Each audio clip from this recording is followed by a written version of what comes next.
এইখানকার মানুষ একজন হাত তুলে বলেন যে সালাত আদায় করতে হয় না, একজন হাত তুলে বলেন, তুলবেন না? না তুলবেন না? একজন হাত তুলে বলেন যে নামাজ পড়তে হয় এটা জানি না, তোলেন না গো? তুলবেন না? একজন মানুষ বলেন যে দাড়ি ছাড়তে হয় এটা জানি না, বলেন? একজন বলেন যে গান শুনতে হয় না এটা জানি না, একজন বলেন? তার মানে আপনারাও কিছু জ্ঞান রাখেন। তো আপনারাও যে জিভ কাটবেন এখন, আপনি কিন্তু ঠিকই বলছেন, এই বেটা গান শুনতে হয় না, গান শুনছিস কেন? একটু পরে ইয়ারফোনে লাগিয়ে আপনি গান শুনছেন। এখন জিভ আমরাই কাটবো না আপনারাও কাটবেন? বক্তাদের কথা বলছিলেন তখন খুব হাসি আসছিল না ওকে? এখন শুধু আমরা জিভ কাটবো না আপনারাও কাটবেন, বলেন না কথা একটু? তাহলে দৃশ্য যে কত কঠিন আপনাকে কি দিয়ে বুঝাবো। 3 4 ওয়ান জিসমিহি ফিমা আবলাহু, শরীরকে কোথায় কোথায় ব্যয় করেছো এটা আমি যতক্ষণ আল্লাহ জিজ্ঞাসা না করব ততক্ষণ পর্যন্ত আমি আদমের ছেলে মেয়েকে পান করতে দিব না। 4টা কথা মনে থাকবে ইনশাআল্লাহ। 1 বয়স, শরীর বয়সকে কোথায় কোথায় নষ্ট করেছেন, যৌবনকালকে কোথায় কোথায় নষ্ট করেছেন, এটা আল্লাহ জিজ্ঞাসা যতক্ষণ না করবেন ততক্ষণ আল্লাহ তাআলা আদমের ছেলে মেয়ের পাকে নড়তে দিবে না। 2 ইলম অনুযায়ী কতটা আমল করলেন যতক্ষণ আল্লাহ জিজ্ঞাসা না করবেন ততক্ষণ আল্লাহ পা নড়তে দিবে না। 3 টাকা কিভাবে উপার্জন করলেন, কোন জায়গায় খরচ করলেন, যতক্ষণ আল্লাহকে বুঝিয়ে না দিবেন ততক্ষণ আল্লাহ পা নড়তে দিবে না। 4 শরীরকে কোথায় কোথায় নষ্ট করেছেন, কি কাজে ব্যয় করেছেন শরীরকে, যতক্ষণ আল্লাহকে বুঝিয়ে না দিবেন ততক্ষণ পর্যন্ত আল্লাহ পা নড়তে দিবে না। বিষয় 4টি কিন্তু খুব কঠিন, বিষয় 4টি কঠিন। আল্লাহ যদি আমাদের হিসাব নিতে শুরু করে, আমরা কেন কোন মানুষকে ঠিক কিয়ামতে আমরা টিকতে পারবো না। যদি আল্লাহ একবার বলা শুরু করে, এই আদমের ছেলে বল শরীরকে কোথায় ব্যয় করেছিস, কেউ আমরা জবাব দিতে পারবো? কেউ দিতে পারি না। এবার আপনাকে একটা হাদিস দেখাই, হাদিস দেখিয়ে আমি কি শেষ করে দিব নাকি? হাদিস দেখিয়ে আপনাদেরকে আমি শেষ করতে চাচ্ছি, একটু দেখেন। আয়েশা রাদিয়াল্লাহু তাআলা আনহা থেকে বর্ণিত, তিনি বলেন রাসূল সাল্লাল্লাহু আলাইহি সাল্লাম বলেছেন, লাইসা আহাদুন ইউহাসাবু ইয়াউমাল কিয়ামাতি ইল্লা হালাক। আদমের ছেলে মেয়ে তোমরা শোনো, আল্লাহ কিয়ামতের মাঠে যদি কারোর হিসাব নেওয়া শুরু করে তাহলে সে নিশ্চয় ধ্বংস হবে, নিশ্চয়, অবশ্যই। তাগিদ দিয়ে আল্লাহ নবী বলছেন নিশ্চয়, অবশ্যই, অবশ্যই, বেশাক্কে, সচমুচ, বিলা সুবা, অবশ্যই, অবশ্যই, তাহকিকে, অবশ্যই, অবশ্যই। এত প্রাধান্য দিচ্ছেন আল্লাহ নবী কথাকে, এত প্রাধান্য দিচ্ছেন। তারপরে তিনি বলছেন, যদি আল্লাহ কোন আদমের ছেলে মেয়ের হিসাব নেওয়া শুরু করে কিয়ামতের মাঠে, ইল্লা হালাক, তাহলে সে ধ্বংস হবেই, নিশ্চিত হবে, অবধারিত হবে, অবশ্যই ধ্বংস হবে। আল্লাহ নবী বলেছেন যখন হবে তখন হবেই হবে, কেউ ঠেকাতে পারবে না। তো এই কথা আয়েশা রাদিয়াল্লাহু তাআলা আনহা শুনতে পেয়েছেন। আয়েশা রাদিয়াল্লাহু তাআলা আনহা খুব শিক্ষিতা নারী, নারীদের মধ্যে সবথেকে শিক্ষিতা নারী হলেন আয়েশা রাদিয়াল্লাহু তাআলা আনহা। সব মহিলাদের মধ্যে সবথেকে সম্মানিতা নারী হলেন খাদিজা রাদিয়াল্লাহু তাআলা আনহা। তাকে আল্লাহ স্বয়ং সালাম দিয়েছেন। আল্লাহু আকবার। আল্লাহ কাকে সালাম দিয়েছেন বলতে পারেন? খাদিজাতুল কুবরা, রাসূল সাল্লাল্লাহু আলাইহি ওয়াসাল্লামের বড় প্রথম স্ত্রী। কত সম্মানিতা মহিলা হলে আল্লাহ নিজে সালাম পাঠায়, তাই না? তো সব থেকে সম্মানিতা নারী হলেন খাদিজা, সব থেকে শিক্ষিতা নারী হলেন আয়েশা রাদিয়াল্লাহু তাআলা আনহা। তো তিনি কথাকে রাসূল ক্যাচ করে নিয়েছেন, কথা ধরে ফেলেছেন, কথা ধরেই বলছেন আল্লাহ নবী আলাইহিস সাল্লাল্লাহু তাআলা, আল্লাহ তাআলা কি কথা বলেনি? ফাসাউফা ইউহাসাবু হিসাবান ইয়াসিরা ফাম্মা মান উতিয়া কিতাবাহু বিয়ামিনিহি, যাকে তার আমলনামা ডান হাতে দেওয়া হবে, ফাসাউফা ইউহাসাবু হিসাবান ইয়াসিরা, তার হিসাব নিকাশ খুব সহজে হয়ে যাবে। আল্লাহ বলেনি? এই যে কোরআন, আল্লাহ তো বলেছেন আল্লাহ নবী যে যার আমলনামা ডান হাতে দেওয়া হবে তার হিসাব নিকাশ খুব সহজে হয়ে যাবে। ওয়ান কালিবু ইলা আহলিহি মাসরুরা, এবং সে তার পরিবার পরিজনের নিকটে জান্নাতে খুব আনন্দ চিত্তে খুশিতে ফিরে যাবে। এই কথা কি আল্লাহ বলেনি? তখন আল্লাহ নবী আয়েশাকে বলছেন, আয়েশা শোনো শোনো শোনো, ইন্নামা যালিকাল আর, এটা শুধু পেশ করা হবে মাত্র, এটা শুধু পেশ করা হবে মাত্র। আল্লাহ শুধু দেখাবেন যে আব্দুর রহমান এই কাজ করেছে, আল্লাহ আব্দুর রহমানকে জান্নাত দিয়ে দিবেন যদি ভালো মানুষ হয়। শুধু জাতিকে দেখাবেন, আল্লাহ হিসাব নেবেন না। কথা বুঝতে পারি না? হিসাব নিলে মানুষ ধ্বংস হবেই, কথা কি বুঝতে পারছেন? তো আল্লাহ নবী বলছেন ইন্নামা যালিকাল আর, এটা শুধুমাত্র পেশ করা হবে মাত্র, মানে দেখানো হবে মাত্র যে এগুলো তোমার আমল, এ নাও তুমি আমল নাও, তুমি এখন জান্নাতে যাও। কথা বুঝে আসলো? আল্লাহ নবী তারপর আয়েশাকে বলেন, আয়েশা লাইসা আহাদুন ইউনাকাসু হিসাবা ইয়াউমাল কিয়ামাতি ইল্লা উদ্দিব। আয়েশা, আল্লাহ যদি কিয়ামতের মাঠে আদমের ছেলে মেয়ের কোনো হিসাব নিতে শুরু করে, কোনো হিসাব নিতে যদি শুরু করে, শুধু পানির হিসাব না বলি, শুধু পানির হিসাব যদি আল্লাহ নিতে শুরু করে তো ইল্লা উদ্দীপ, সে লোকটা আযাবে ধ্বংস হবেই, সে লোকটা আযাবে ধ্বংস হবেই। কোরআন এরা তো রাসূল সাল্লাল্লাহু আলাইহি সাল্লামকে প্রাধান্য দেয় না, এরা তো আল্লাহকেও প্রাধান্য দেয় না। তাই তো একদিকে আলোচক সাহেব আলোচনা করছে আর আমাদের দ্বীনি ভাইয়েরা রাস্তাঘাটে ঘোরাঘুরি করছে। আমাদের নবী মুহাম্মদ সাল্লাল্লাহু আলাইহি সাল্লাম কোরআন তেলাওয়াত করছেন, তো আবু জাহেল, আবু লাহাব, বড় বড় কাফের বেদুইনের বাচ্চারা আরবের ছেলেদেরকে বলছে, ওই দেখ মুহাম্মদ কোরআন তেলাওয়াত করছে, যা মুহাম্মদের কাছে গিয়ে চেঁচামেচি কর, যেন মুহাম্মাদের কোরআন তেলাওয়াত আরবের আর কোন লোক শুনতে না পায়, মক্কার কোন লোক যেন তার কোরআনের অর্থ বুঝতে না পারে, যা তোরা তার কাছে গিয়ে চেঁচামেচি কর, জোরে শোরগোল কর। তখন আবু জাহেল এই বড় বড় কাফেরদের কথা শুনে গ্রামের ছেলেরা মুহাম্মদ সাল্লাল্লাহু আলাইহি সাল্লামের কাছে এসে চেঁচামেচি করতো, হই হট্টগোল করতো। কেন বলেন তো দেখি, কথা বলেন। জি, যেন কোরআনের অর্থ আরবের লোক বুঝতে না পারে। আরবের লোক তো আরবি ভাষার মানুষ। আল্লাহ নবী যদি বলে আফালা ইয়ানজুরুনা, তাহলে তারা বুঝে যাবে। যদি আল্লাহ নবী বলেন ইয়া বুনাইয়া আকিমিস সালাহ, হে আমার পুত্র সালাত আদায় করতে হবে, তাহলে আদমের ছেলে মেয়েরা আরবের লোকেরা বুঝে যাবে। কথা বুঝে আসে না? তো আরবের যারা বড় বড় কাফের, আবু জাহেল, আবু লাহাব, তারা বলতো যা তারা চেঁচামেচি কর, কোরআন মাজিদ যেন মুহাম্মাদের কথা বুঝতে না পারে লোকেরা। তাই তারা চেঁচামেচি করতো। কেন? তারা জানে না, অজ্ঞ, নাদান, জাহেল, অশিক্ষিত গাওয়ার। তারা আল্লাহকে চিনতো না, তারা মুহাম্মদ সাল্লাল্লাহু আলাইহি সাল্লাম সম্পর্কে জানতো না, চিনতো না। তো তারা চেঁচামেচি করতো, তারা জাহেল, নাদান এই কারণে। তো আপনার যে ছেলে মেয়ে এখন পর্যন্ত তারা রাত্রি 11টা বাজে ঘোরাঘুরি করছে, আপনার ছেলের মাঝে জাহেলদের মাঝে কোনো পার্থক্য থাকলো? কি কথা বুঝাতে পারলাম না আমি? এই ভাইরা আপনারা কথা বুঝতে পারেন না? আরবের জাহেলদের মাঝে আর আপনার ছেলের মাঝে কোনো পার্থক্য আছে? কোনো পার্থক্য নেই। তারা রাস্তাঘাটে ঘোরাঘুরি করতে, চেঁচামেচি করতো, আপনার ছেলে রাস্তাঘাটে ঘুরতে চেঁচামেচি করছে। এখানে আলোচক সাহেব আলোচনা করছেন, এতক্ষণ সদর সাহেব আলোচনা করছিলেন সাইফুল হাদিস, বুখারী মুসলিম পড়া, একজন যোগ্য আলেম। আর আপনার ছেলে কাপুর সন্তান বাজারে ঝুড়ি জিলাপি কিনছে। আপনার ছেলে এখন ঝুড়ি জিলাপি কেনার সময়? আপনি কি করছেন বাড়িতে? আপনি বলতে পারলেন আজকে ঝুড়ি জিলাপি খাওয়া বন্ধ? আপনি কেন আপনার ছেলেকে রাস্তাঘাটে পাঠালেন? তার মানে এই বাক্যের বিবরণ দ্বারা বোঝা যাচ্ছে যে আপনি আর আপনার ছেলে জাহেলদের চাইতেও খারাপ, অশিক্ষিতদের চাইতেও খারাপ। যদি তাই না হয় তাহলে 3000 মানুষ মাগরিবের সময় থাকে, 11টার সময় থাকে না কেন? এখন সব বাইরে ঘোরাঘুরি করে, রোজ ভাত খাওয়া গেছে, বাড়ি চলে গেছে। এদেরকে যদি শিক্ষিত মানুষ বলেন তাহলে মূর্খ কে? অশিক্ষিত কারা তাহলে বলেন? মানুষের বিদ্যার কথা জানি তো, বুদ্ধিও কি নাই? বিদ্যা আলাদা জিনিস, বুদ্ধি আলাদা জিনিস। বিদ্যা সবার থাকে না, বুদ্ধি থাকে প্রায় লোকের। তো আমরা দেখতে পাচ্ছি বিদ্যাও নাই, বুদ্ধিও নাই, মানবতাও কাজ করে না, হিতাহিত জ্ঞানও কাজ করে না। সাইকুল হাদিস আলোচনা করছেন, আপনারা রাস্তাঘাটে ঘোরাঘুরি করছেন, মানে বুঝতে পারলাম না ব্যাপারটা। সম্মানিত উপস্থিতি, সম্মানিত মা বোন, আপনাকে আমি অনুরোধ জানাচ্ছি, রাস্তাঘাট আর কতক্ষণ থাকবেন, আর কত ঘুরবেন? কিসের জন্য প্রোগ্রাম দিলেন? আপনাদের উদ্দেশ্য হচ্ছে যে মানুষকে কিছু কোরআন হাদিস আলোচনা শোনাবো এবং পরকালে জান্নাত কিনবো, এটাই তো উদ্দেশ্য, তাই না? তো এটা ছাড়া যদি অন্য কোনো উদ্দেশ্য থাকতোই তাহলে প্রোগ্রাম দিতে হতো না। আজকে এই জায়গাতে যদি ওই সাগরদিঘি থানার ওই টিঙ্কু আসতো, টিঙ্কুকে চিনতে পারলেন আপনারা? চিনেন না? টিঙ্কুর দল যদি আসতো, আর নদিয়া জেলা থেকে পল্লীগ্রামের অশিক্ষিত ছেলেটা যদি শফিক ছেলেটা আসতো, তাহলে আপনাদের এলাকা কেন গোটা হরিশ্চন্দ্রপুর মানুষ আজকে থাকতো, এখানে জায়গা দিতে পারতেন না, কেউ জায়গা দিতে পারতেন না। আপনারা বলতেন প্যান্ডেলের কি প্রয়োজন, প্যান্ডেলকে ভেঙে চলে দেন, মানুষ তো এমনিতে আটেন, তাই না? মানুষের জায়গা দিতে পারতেন না। কোরআন হাদিসের আলোচনা হচ্ছে তাই আপনার প্রাধান্য দেন না, দিতে হবে না। কিয়ামতের মাঠ যেদিন হবে সেদিন বুঝতে পারবেন কিয়ামত কোরআন হাদিস কি ছিল, সেদিন বুঝতে পারবেন কোরআন হাদিস কাকে বলে। আজকে আপনাকে বোঝাতেও পারবো না, আমি আপনাকে বলে বোঝাতেও পারবো না। কেন? এখন শরীর রক্ত চলছে, যে রক্ত যেদিন বন্ধ হয়ে যাবে, শ্বাস যেদিন বন্ধ হয়ে যাবে, সেদিন বোঝা যাবে কিয়ামতের মাঠ কত কঠিন জিনিস, কবর কাকে বলে সেদিন বোঝা যাবে। তার আগে আপনাকে বোঝাতে পারি না।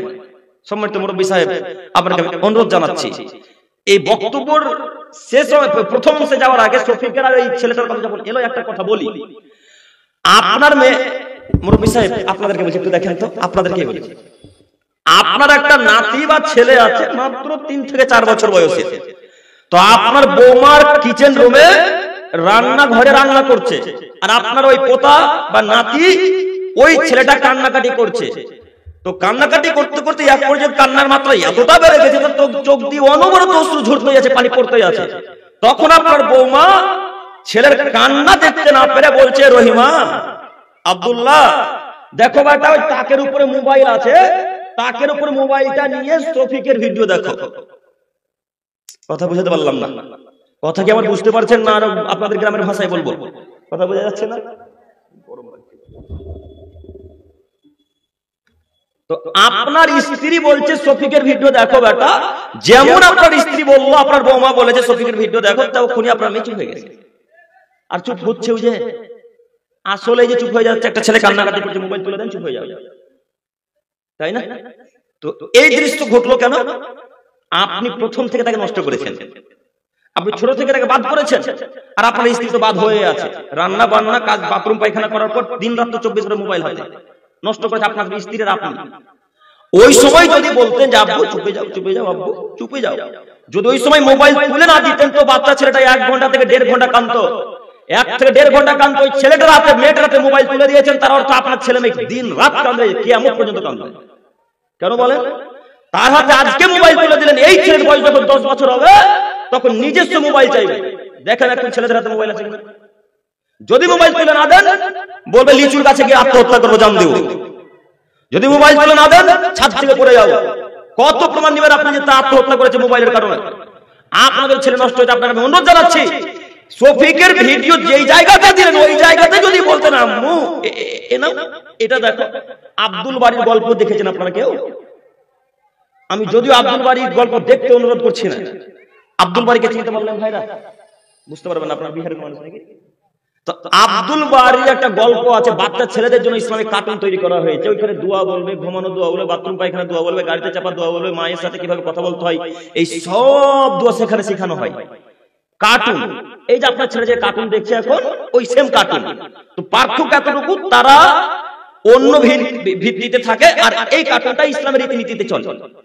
যদিও কার্টুন ইসলামের জায়েজ না, এই কথা বলতেছি এখন, তাই না? আমি আপনাকে বলতে চাচ্ছি, ওই কার্টুনের চাইতে কার্টুনটা তো 1,00,000 কোটি গুণ ভালো। ওই কার্টুনের পরিবর্তে, গানের পরিবর্তে, শফিকের পরিবর্তে যদি বলতেন আব্বু আব্বু এই শফি আব্দুল বাড়ির গল্প দেখো আব্বু, তখন আপনার ছেলে চুপে যেত। ইনশাআল্লাহ চুপবে কেন? কার্টুনে এত মজাদার কথা আছে। আপনি এখন সার্চ দিয়ে দেখেন ইউটিউবে আব্দুল বাড়ির গল্প, হিন্দিতেও পাওয়া যায়, বাংলাতে পাওয়া যায়। এ তো আব্দুল বাড়ি, আচ্ছা বাচ্চা শোনেননি? তো আপনাকে অনুরোধ জানাচ্ছি, ওই নোংরা শফিক আর টিঙ্কুর ভিডিও না দেখে আব্দুল বাড়ির ভিডিও আপনার ছেলেকে তুলে দেন না। আপনার ছেলে দোয়া শিখবে, সালাম দাও শিখবে লোকে, ইনশাআল্লাহ। আপনাকে অনুরোধ জানাচ্ছি। আর হাজারো ছেলে এই টিঙ্কুর আর টিঙ্কুর দলবলের জন্য হাজার ছেলে নষ্ট হয়েছে। তার জল জ্বলতে প্রমাণ, মাগরিবের আযান চলছে, আপনার ছেলের হাতে টিঙ্কুর ভিডিও চলছে। বলেন এরা কিভাবে কিয়ামতের মাঠে টিকবে? কিভাবে কিয়ামতের মাঠে টিকে যাবে? আমি তো বুঝতে পারলাম না। আল্লাহর নবী বলছেন, যে মানুষ হিজড়াদের রূপ ধারণ করে, যেই পুরুষ মহিলাদের রূপ ধারণ করে, যেই নারী পুরুষের রূপ ধারণ করে, তার উপরে আল্লাহর গজব নাজিল হয়, তার উপরে আল্লাহর গজব নাজিল হয়, তার উপরে আল্লাহর গজব নাজিল হয়, তার উপরে আল্লাহর লানত, তার উপরে নবীর লানত, তার উপরে ফেরেশতা মণ্ডলীর লানত, তার উপরে সারা পৃথিবীর লানত। এ বাণী কার? কথা বুঝতে পারলাম না। কথাগুলো কার? আমার না মুহাম্মদ সাল্লাল্লাহু আলাইহি ওয়াসাল্লামের? মুহাম্মদ সাল্লাল্লাহু আলাইহি ওয়াসাল্লামের। তো তিনি বলছেন, যে ব্যক্তি হিজড়াদের রূপ ধারণ করলো, তার উপর আল্লাহর লানত, তার উপর ফেরেশতা মণ্ডলীর লানত। তো আপনার মেয়ে ফেসবুকে, আপনার ছেলে ফেসবুকে রিলস তৈরি করছে যখন, তখন মাথায় কাপড় দিয়েছে, ঠোঁটে লিপস্টিক লাগিয়েছে, হাতে চুড়িবালা পরেছে। এখন আপনার মেয়ে, আপনার ছেলে হিজড়া সেজেছে, আপনার মেয়ে পুরুষ সেজেছে। বলে আপনার ছেলের উপর আল্লাহর লানত, রাসূলের লানত আছে কিনা?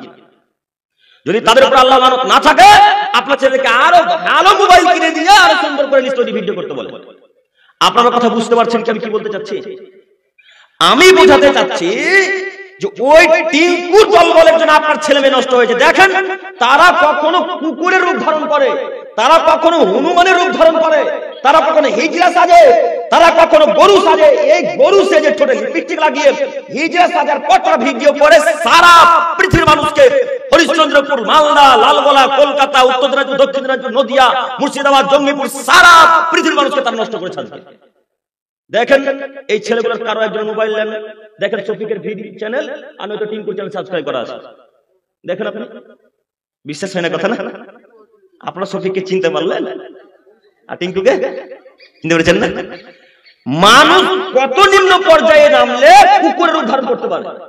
মানুষ কত নিম্ন পর্যায়ে নামার পর হনুমানের উদ্ধার করতে পারে। হনুমান কুকুর, নিকৃষ্ট প্রাণী, শুধু কিছু টাকা ইনকামের জন্য, কিছু ভিউ পাওয়ার জন্য তারা এই রূপ ধারণ করে। আপনার ছেলে তাদের কথা, তাদের ভিডিও দেখার পর আজকে আপনার ছেলে হরিশ্চন্দ্রপুরে ভিডিও করছে। মাঝে মাঝে দেখতে পান না ভালুকার স্টেশনের ভিডিও, মাঝে মাঝে দেখতে পান না হরিশ্চন্দ্রপুর স্টেশনের ভিডিও। বেটা বাপকে বলছে সালা, সাল আর বাপ বেটাকে বলছে সালা। কথা আমি বুঝাতে পারলাম না মনে হয়। আপনাদের হরিশ্চন্দ্রপুরের লোকের তো অনেক ভিডিও মাঝে মাঝে আসে গো, আসে না? কত লোক যে কত রকমের ভিডিও তৈরি করতে পারে। আল্লাহ তাদেরকে হেফাজত, তাদেরকে হেদায়েত দান করুন। সকলে বলি আমিন। সম্মানিত দিনী ভাই, আপনাকে আমি অনুরোধ জানাচ্ছি, এই পর্যন্ত স্টপ, থামেন। আর রিলস তৈরি করতে হবে না, আর ঠোঁটে লিপস্টিক লাগিয়ে জাতিকে দেখাতে যা হবে না, আর পুরুষ মানুষ হয়ে নারী রূপ ধারণ করতে হবে না। আজকে তওবা করে আল্লাহর কাছে ভিক্ষা চান। আল্লাহকে বলেন, আল্লাহ তুমি তো দয়াবান, তুমি তো ক্ষমাবান, তোমার তো দয়ার অভাব নাই। আল্লাহ তুমি তো ক্ষমাশীল, তুমি তো দয়াশীল, তোমার কাছে ভিক্ষা চাইছি মাবুদ। আজকের পর থেকে ইনস্টাগ্রাম, টুইটার, ফেসবুক, রিলস আর ইউটিউবে কোনোদিন রিলস তৈরি করব না। আল্লাহ তুমি আমাকে ক্ষমা করো। বলতে পারবেন ইনশাআল্লাহ? পারবেন ইনশাআল্লাহ? ইনশাআল্লাহ। আপনাকে আমি বলতে চাচ্ছি, কিয়ামতের মাঠে যদি টিকতে চান, যদি বেঁচে যেতে চান, তাহলে এই নোংরা ভিডিও, অশ্লীল কথাবার্তা থেকে বিরত থাকতে হবে, যে কোনো মূল্যে, যে কোনো মূল্যে। সাথে সাথে আরো একটা কথা মনে রাখবেন, ভিডিও শেয়ার করার আগে দেখবেন ভিডিওটা ভালো না খারাপ। শত শত যুবক গানের ভিডিও শেয়ার করে না? আমার কথা মিলে না গো? মিলছে? প্রথমে একটা কথা বলতে ভুলে গেছি, আমি যতক্ষণ কথা বলবো আপনারা একটু আমার সাথে কথা বলবেন ইনশাআল্লাহ। না, আমার সাথে কি কথা বলতে হবে? বাংলাদেশের কথা শোনেন না, ভিডিও দেখেন না জালসা? বাংলাদেশের বক্তব্য শেষ হতে না হতে, ঠিক বলেছেন, বলে না? তো আপনাকে মত জোরে চাচাতে বলছি না, আমি কালকে বাংলাদেশ যাব, এই জন্য রাতে রাতে চলে যেতে হবে। তো বক্তারাও মাঝে মাঝে বাংলাদেশে ভয় খেয়ে যায়, আমিও মাঝে মাঝে ভয় খাই। এত জোরে চেঁচাবে, তো ওইভাবে চেঁচাতে হবে না। আপনাকে আমি বলতে চাচ্ছি, বুঝতে পেরেছেন কিনা বলেন। বুঝতে না পারলে আমি আবার বলবো, যদি না পারে তারপর আবার বুঝাবো। 3 বার কেন, 6 বার আমি বুঝাতে এসেছি, আমি তো বুঝাতে এসেছি, তাই না? তো যদি আপনি আমার কথা না বুঝতে পারেন, আমি বক্তব্য দিয়ে গেলাম, আপনারা কিছুই বললেন না, তখন সকালবেলা চায়ের দোকানে বলবেন কাকে যে নিয়ে এসেছিল কিছু বুঝতেই পারলাম না। তো এখন আমি দোষী না আপনারা দোষী? কথা বলেন। তাহলে আপনি যতক্ষণ না বুঝতে পারবেন ততক্ষণ আপনাকে বুঝাবো ইনশাআল্লাহ। তো আপনি গানের যে একটা ভিডিও শেয়ার করলেন, তো এই গানটা যদি এখন 10,000 মানুষ দেখে, তো 10,000 লোক দেখে যত পাপ করলো, যে ছেলেটা শেয়ার করলো সে একাই তত পাপ করলো। কথা বুঝতে পারলাম না? এই ছেলে, তোমাকে বলছি, তুমি শোনো, তোমার ফ্রেন্ড আছে 5,000, তোমার ফলোয়ার্স আছে 15,000, তুমি যে পেজ থেকে গানটা শেয়ার করেছো এখন কত হাজার মানুষ দেখবে? 15,000 মানুষই দেখবে। যদি অন্য কোন ফ্রেন্ড থাকে, ও যদি শেয়ার করে আর ওরও 10,000 ফ্রেন্ড আছে, তাহলে কত হাজার মানুষ দেখলো? 25। তারপরে এই ভাইয়ের ফ্রেন্ড আছে 20,000, এই ভাই শেয়ার করে দিল, এই ভাইয়ের 20,000 ফ্রেন্ড থেকে কত হলো? 45। এইভাবে যেতে যেতে যেতে যেতে যেতে মনে করেন 1 মিলিয়ন হয়ে গেছে, 10 লাখ হয়ে গেছে। তো 10 লাখ লোক যত পাপ করলো, যে ছেলেটা প্রথমে শেয়ার করেছিল লোকটা, ওই ছেলেটা একাই তত পাপ করলো। আমি কথা বুঝাতে পারলাম? তাহলে গান বাজনা শেয়ার করলেই যে জাহান্নাম কিনতে হচ্ছে, বুঝতে পারেন না কথা আপনি? তো গান বাজনা শেয়ার করলেন কেন? যখন ইসলামিক স্কলারদের আলোচকদের আলোচনা আসছে, তখন সঙ্গে সঙ্গে স্ক্রল করে দিচ্ছেন, দেখবেন কত বক্তব্য দেখে, কে আমল করে। বক্তব্য তো আমরা সবাই দেখি, কার্পেন্ট টাকার উপরে আছে, বলেন দেখি। কথা বুঝতে পারেননি? বক্তব্য আমরা প্রায় লোকই শুনি, কজন দাঁড়িয়ে ছেড়েছি। তো এই ছেলেটা তো বুঝতে পারে যে কত বক্তব্য শুনবো, প্যান্ট টাকা নিচেই আছে, আর শুনবেন। তো আপনি একটু বিবেচনা করে চলেন না। কিয়ামতের মাঠে টিকতে হলে আগে নিজেকে বাঁচতে হবে, তারপরে পাড়া প্রতিবেশীকে বাঁচাতে হবে। আল্লাহ এই কথাই বলছে, তিনি বলছেন ইয়া আইয়ুহাল্লাযিনা আমানু, হে পৃথিবীর ইমানদার মানব সম্প্রদায়, কু আনফুসাকুম ওয়া আহলিকুম নারা, আগে নিজে বাঁচো, তারপরে পাড়া প্রতিবেশী আত্মীয় স্বজনকে বাঁচাও জাহান্নামের আগুন থেকে। আগে নিজে বাঁচতে হবে। তো নিজেই তো বাঁচতে পারলেন না, আপনি কেন বলছেন যে প্যান্ট টাকার উপরে পড়তে হবে? আপনার প্যান্ট একটু টাকার নিচে আছে। কথা বুঝতে পারেননি? আর একটা কথা বলি, একটু দেখেন। এই যুবক ভাইরা, তোমরা বসবে নাকি? না জায়গা নেই? বসে যাও ভাই, আমি তোমার কোনো না কোনো উপকার করবো ইনশাল্লাহ। তুমি দেখো, তুমি শুধু একটু বক্তব্য মনোযোগ সহকারে শ্রবণ করো, এদিক ওদিক হয় না জানো। আপনাকে দেখাচ্ছি, কথাটা আমার একটু খারাপ নেবেন না। আমি যখন তুমি বলছি তখন আমার সমবয়সে যারা তাদেরকে বলছি কিন্তু, হ্যাঁ। আর আপনার তো বয়স কোন, আপনাদেরকে আমি কখনো তুমি বলতেই পারি না, এরা আদর্শ না। তো মাঝে মাঝে যখন তুমি বেরিয়ে যাবে তখন ভাববেন যে আমার সমবয়সের যারা এই তো ভাইয়েরা এদেরকে বলছে। আপনি মনে করেন না আব্দুল করিম ভাই কেমন যে কথা বলছে, একবার তুমি বলছে এবার আপনি বলছে। জি বুঝতে পেরেছেন কথাটা না? জি আপনাদেরকে বলতে চাচ্ছি যে গান বাজনা হোক আর অশ্লীল ভিডিও হোক, আজকের পর থেকে কিছু শেয়ার করবেন ইনশাআল্লাহ। ইনশাআল্লাহ বলবেন ইনশাআল্লাহ। ইনশাআল্লাহ। আরো একটি কথা হচ্ছে, এটা মনে করেন আমার ফোন, তো আমি হরিশ্চন্দ্রপুরের কোন একটা ছেলেকে ফোন লাগিয়েছি, তো ফোন লাগা মাত্রই গান বাজতে শুরু করেছে। এই ছেলে তোমার মোবাইলে গান বাজনা আছে গো, কলার টিউন যেটাকে বলছে কলার টিউন। আচ্ছা তুমি যে কলার টিউনটা গান সেভ করলে তো তোমার কি লাভ হলো বলো দেখি? যে লোকটার মোবাইলের ভেতরে গান বাজছে, যে ফোন করছে সে শুনতে পাচ্ছে, তো যে যার ফোন তার কোনো লাভ হলো? যে আপনাকে ফোন করবে সে বলবে আব্দুল করিম একটা গান লাগিয়েছে, শুনে একটু শান্তি তৃপ্তি পেলাম। তো আব্দুল করিমের মোবাইলে যে ফোন করেছে সে গানটা শুনে শান্তি তৃপ্তি পেল, তো আব্দুল করিমের কি লাভ হলো? কথা বুঝতে পারেননি? ও আব্দুল করিম ভাই আপনি বুঝতে পারেননি আমি একাই জাহান্নামে যাব? আমাকে যত লোক ফোন করবে সবাই গান শুনে পাপ করবে, পাপ করে সবাই একসাথে জাহান্নামে যাবে। এদিকে তার বিদ্যা ঠিকই কাজ করে, এদিকে তার বুদ্ধি ঠিকই কাজ করে। তাই তো প্রায় ছেলের মোবাইলে গান বাজনা বাজে, প্রায় ছেলের মোবাইলে গান সেভ করা আছে। দেখেন ফোন লাগান গান বাজবে ইনশাআল্লাহ। গানের পরিবর্তে অন্য কিছু সেভ করা যায় না? আমাদের টাইম রিং হয়, তো কি ক্ষতি হয়েছে? কোনো ক্ষতি হবে কি? আজকে এই মুহূর্তে যত যুবক ভাই আছেন প্রত্যেকটা যুবক ভাইদেরকে এবং যুবতী বোনদেরকে অনুরোধ করে বলতে চাচ্ছি, যদি কলার টিউনে কোনো গান থাকে আজকে এই মুহূর্তে রিমুভ করবো ইনশাআল্লাহ। পারবো না ইনশাআল্লাহ? আজকে রিমুভ করে উঠবো ইনশাআল্লাহ। আল্লাহ তুমি আমাদেরকে কবুল করো, সকলে বলি আমিন। আপনাদের বারবার বোঝাতে চাচ্ছি কিয়ামতের মাঠ, কিয়ামতের মাঠ যে অতীব কঠিন, অতীব জটিল, অতীব কঠিন। আপনি আজকে গান শুনলেন, আল্লাহ আপনাকে ক্ষমা করে দিয়েছে, আল্লাহ আপনাকে ক্ষমা করে দিলে এখন জান্নাতে যাবেন। এমন অবস্থায় আব্দুর রহমান এসে বলবে আল্লাহ ওর মোবাইলে গান বাজতো আমি শুনেছি। তখন আল্লাহ বলবে তুমিও পাপী, আব্দুর রহমানও পাপী, অথচ আল্লাহ আপনাকে কোথায় দিয়েছিল? এখন কোথায়? জান্নাতে। এখন আল্লাহ তাকে দিতে যাচ্ছিলেন, তো এখন আব্দুর রহমান এসে বলছে আল্লাহ ওর মোবাইলে যে গান বাজতো আমি যে শুনেছি। তখন আল্লাহকে টেনে বলবে বেটা তোমরা দুজনেই পাপী, দুজনেই জাহান্নামে যাবে। তো বলেন টিকতে পারলেন কিয়ামতের মাঠে? আমি আপনাকে দেখাতে এসেছি কিয়ামতের মাঠ হিসাব, হিসাব মানে আপনার দাড়ি পাল্লা দেখাতে এসেছি। কিয়ামতের মাঠে যদি নেকির পাল্লা ভারী হয়ে যায় তো জান্নাত নিশ্চিত, কোনো মায়ের বেটা ঠেকাতে পারবে না ইনশাআল্লাহ। আর এই বাম পাল্লা অর্থাৎ পাপের পাল্লা যদি ভারী হয়ে যায় তাহলে জাহান্নাম নিশ্চিত, কোনো মায়ের বেটা ঠেকাতে পারবে না, ও জাহান্নামে যাবে। অতএব নিজে যে পাপ করেছেন এই পাপ আল্লাহর কাছে এখন যদি ভিক্ষা চান আল্লাহ এখন ক্ষমা করবে ইনশাআল্লাহ, এখনই এই মুহূর্তে ক্ষমা করবে। আল্লাহ বলছেন আমার দয়ার অভাব নাই, আমি তোমাদেরকে ক্ষমা করতে প্রস্তুত, শুধু আমাদের ভিক্ষা চাও। আল্লাহ নবী বলছেন আদমের ছেলে মেয়ে যদি পাপ না করতো তাহলে আল্লাহ এদেরকে সরিয়ে দিয়ে অন্য একটা জাতিকে নিয়ে আসতেন, আল্লাহ অন্য একটা কমকে নিয়ে আসতেন। যেই কম পাপ করতো আল্লাহকে বলতো আল্লাহ তুমি ক্ষমা করো, আল্লাহ তুমি দয়া করো, আল্লাহ তুমি আমার পাপ ক্ষমা করো, এইভাবে আল্লাহর কাছে ভিক্ষা চাইতো আর আল্লাহ তাদেরকে ক্ষমা করতো। তো আমাদের নবী বলছেন যদি আদমের ছেলেমেয়েরা পাপ না করতো তাহলে আল্লাহ এমন একটা কমকে নিয়ে আসতেন যেই কম পাপ করতো আল্লাহর কাছে ভিক্ষা চাইতো, পাপ করতো আল্লাহর কাছে ভিক্ষা চাইতো, পাপ করতো আল্লাহর কাছে ভিক্ষা চাইতো, আর আল্লাহ তাদের পাপকে বারবার ক্ষমা করে দিতেন। এই হাদিসের ভিত্তিতে আমি বলতে চাচ্ছি মানুষই পাপ করবে, ফেরেশতা করবে না। পাপ করবে কারা? মানুষ এবং জিনেই পাপ করবে, কোন ফেরেশতারা পাপ করবে না। তো মানুষ যদি ক্ষমা চায় নিজস্ব পাপ তাহলে আল্লাহকে ক্ষমা করে দেবে ইনশাআল্লাহ। বুঝতে পারেননি? তো আপনি যে গানটা শেয়ার করেছেন এই গানটা এখন 10,000 মানুষ দেখেছে, 10,000 মানুষের পাপ চাপলো না, আর শেয়ার হবে? হবে না ইনশাআল্লাহ। আর কলার টিম গান থাকবে না ইনশাআল্লাহ, রিংটোনের গান থাকবে না ইনশাআল্লাহ। ইনশাআল্লাহ ফেসবুকের আইডি দেখে মনে হচ্ছে আপনি সুফি সাফা মানুষ, 40 বার হজ করেছেন মক্কা থেকে। যখন ফেসবুকের ভিতরে যাওয়া যাচ্ছে তখন শুধু গান আর গান, গান আর গান। উপরে দেখে মনে হচ্ছে টুপি টাপি দেখে, পাঞ্জাবি জুব্বা দেখে মনে হচ্ছে এর মতো ইমানদার মানুষ হরিশ্চন্দ্রপুর নয়। আইডির ভেতরে গেলে শুধু গান চলে। তা আপনার ওপরটা যেমন ভেতরটাকেও তেমন করতে হবে। আল্লাহ তুমি আমাদেরকে বোঝার তৌফিক দান করো, সকলে বলি আমিন। সম্মানিত উপস্থিতি একটু দেখেন, আমি বলতে চাচ্ছিলাম আল্লাহ সুবহানাহু ওয়া তাআলা আদমের ছেলে মেয়েকে, প্রত্যেকটা আদমের ছেলে মেয়েকে তার সামনে দণ্ডায়মান করবেন, খাড়া করবেন।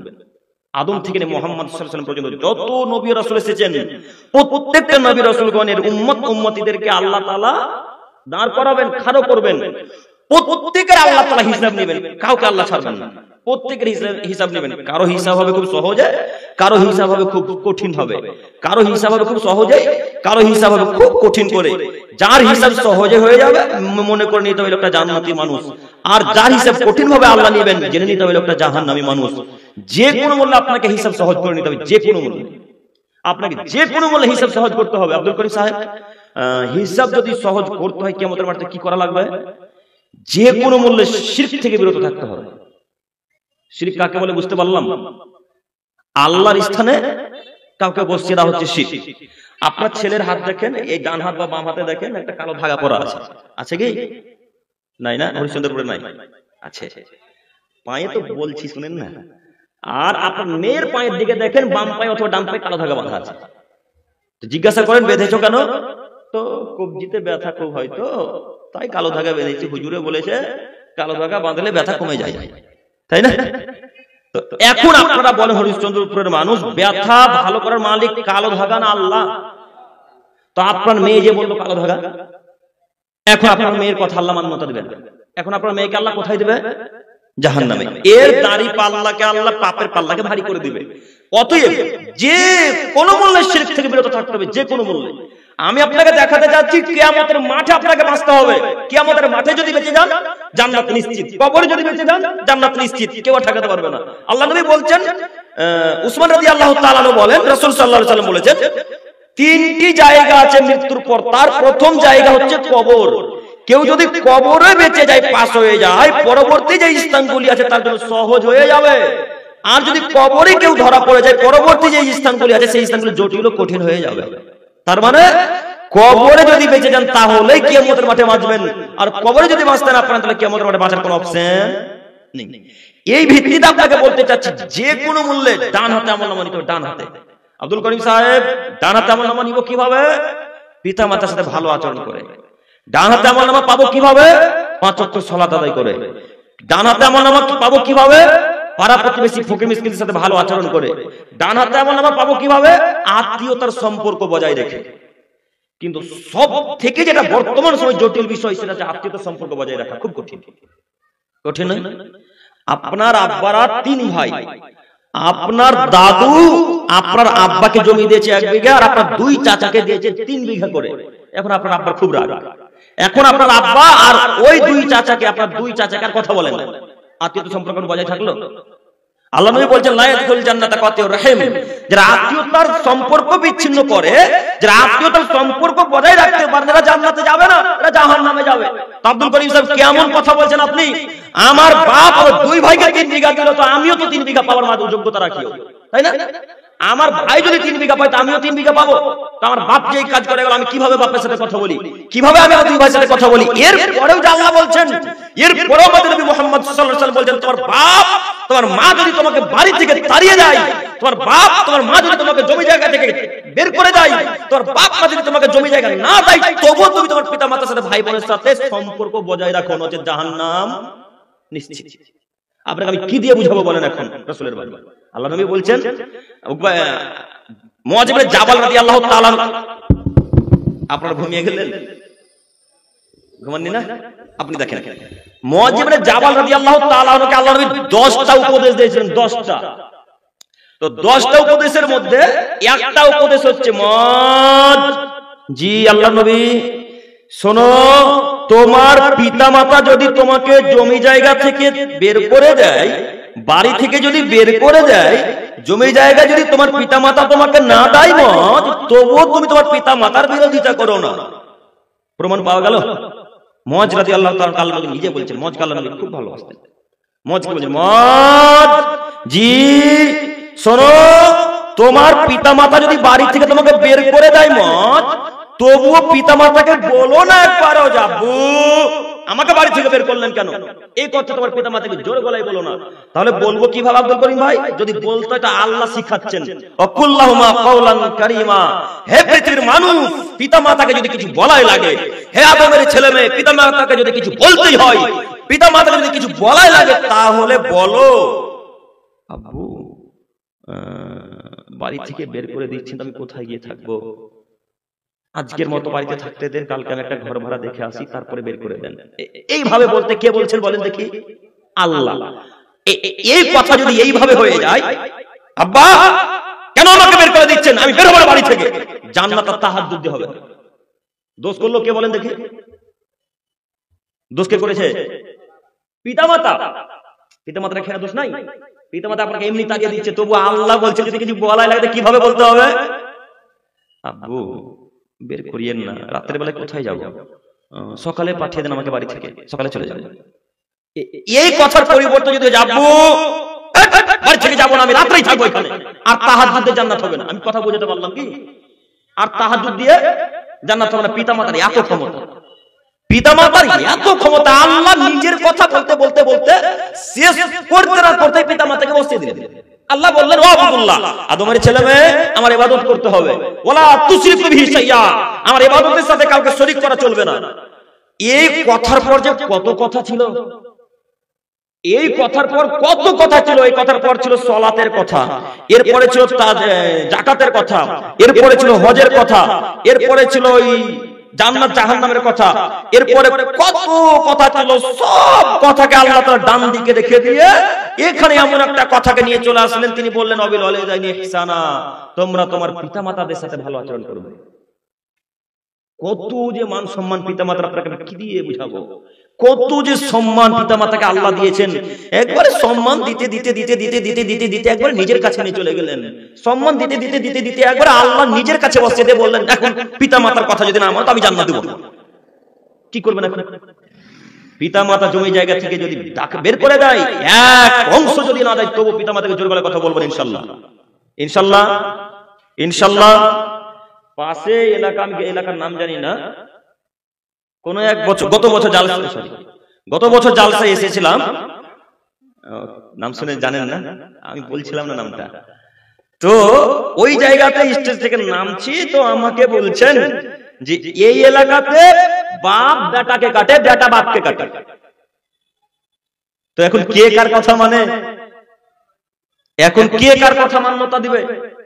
আল্লাহ নবী বলছেন, কিয়ামতের পূর্ব লক্ষণের হাদিস বলতে গিয়ে তিনি বলছেন, ইয়াজহারুল ফিতান, ফিতনা ফাসাদ বৃদ্ধি পাবে, ওয়ায়ুকাসুহ, কৃপণতা দেখা দিবে। এইভাবে বলতে বলতে বলতে শেষ পর্যায়ে এসে বলছেন, হারাজের সংখ্যা বেড়ে যাবে। তখন সাহাবীগণ আরবি ভাষা তারপর বুঝতে পারলেন না। তিনি বলছেন, ওমাল হারাজ ইয়া রাসূলুল্লাহ, আল্লাহ নবী হারাজ কি বুঝতে পারলাম না। তখন তিনি বললেন, আল কাতল, হারাজ মানে হত্যার সংখ্যা বেড়ে যাবে, হত্যাকাণ্ড বেড়ে যাবে। ভাই বাপকে মারবে, ভাই বোনকে মারবে, বাপ ছেলেকে মারবে, বাপ স্ত্রীকে মারবে, গ্রামের লোক চাচাকে মারবে, চাচা নিজের ভাতিজাকে মারবে, ভাতিজা নিজের চাচাকে মারবে। এটাকে বলা হয় হারাজ। এইভাবে আল্লাহ নবী বুঝালেন। দেখেন গহমাবাদে মিলে কিনা, না সরি কি এলাকার নাম, এলাকার নাম আমদুল ঘাটি মিলে কিনা দেখেন। মিলে কথা, মিলল কথা। মুহাম্মদ সাল্লাল্লাহু আলাইহি ওয়াসাল্লাম বলছেন, বাপ বেটাকে হত্যা করবে, বেটা বাপকে হত্যা করবে, ভাই ভাইকে হত্যা করবে, কেউ পরোয়া করবে না পাপ কাকে বলে নেকি কাকে বলে, যে যাকে পারবে হত্যা করবে। দেখেন আজকে আমদুল ঘাটি মিলেছে কিনা। সামান্য জমি জায়গা নিয়ে কত ঝামেলা, মারপিট। ও বলছে তোকে মারবো, আর আমি বলছি আপনাকে মারবো। যে যাকে পারলো মাস পিটা করবে। কোন এক এলাকায় জালসাতে আসলাম, জালসাতে এসে জালসাই করতে পারলাম না, বাড়ি চলে যেতে হবে। আপনাদের যে হরিশ্চন্দ্রপুরের কথা, জালসা করতে এসে বসে আছি মসজিদে, এদিকে দেখা যাচ্ছে মারপিট শুরু, বাড়ি চায়। জালসাই হলো না আমাদের।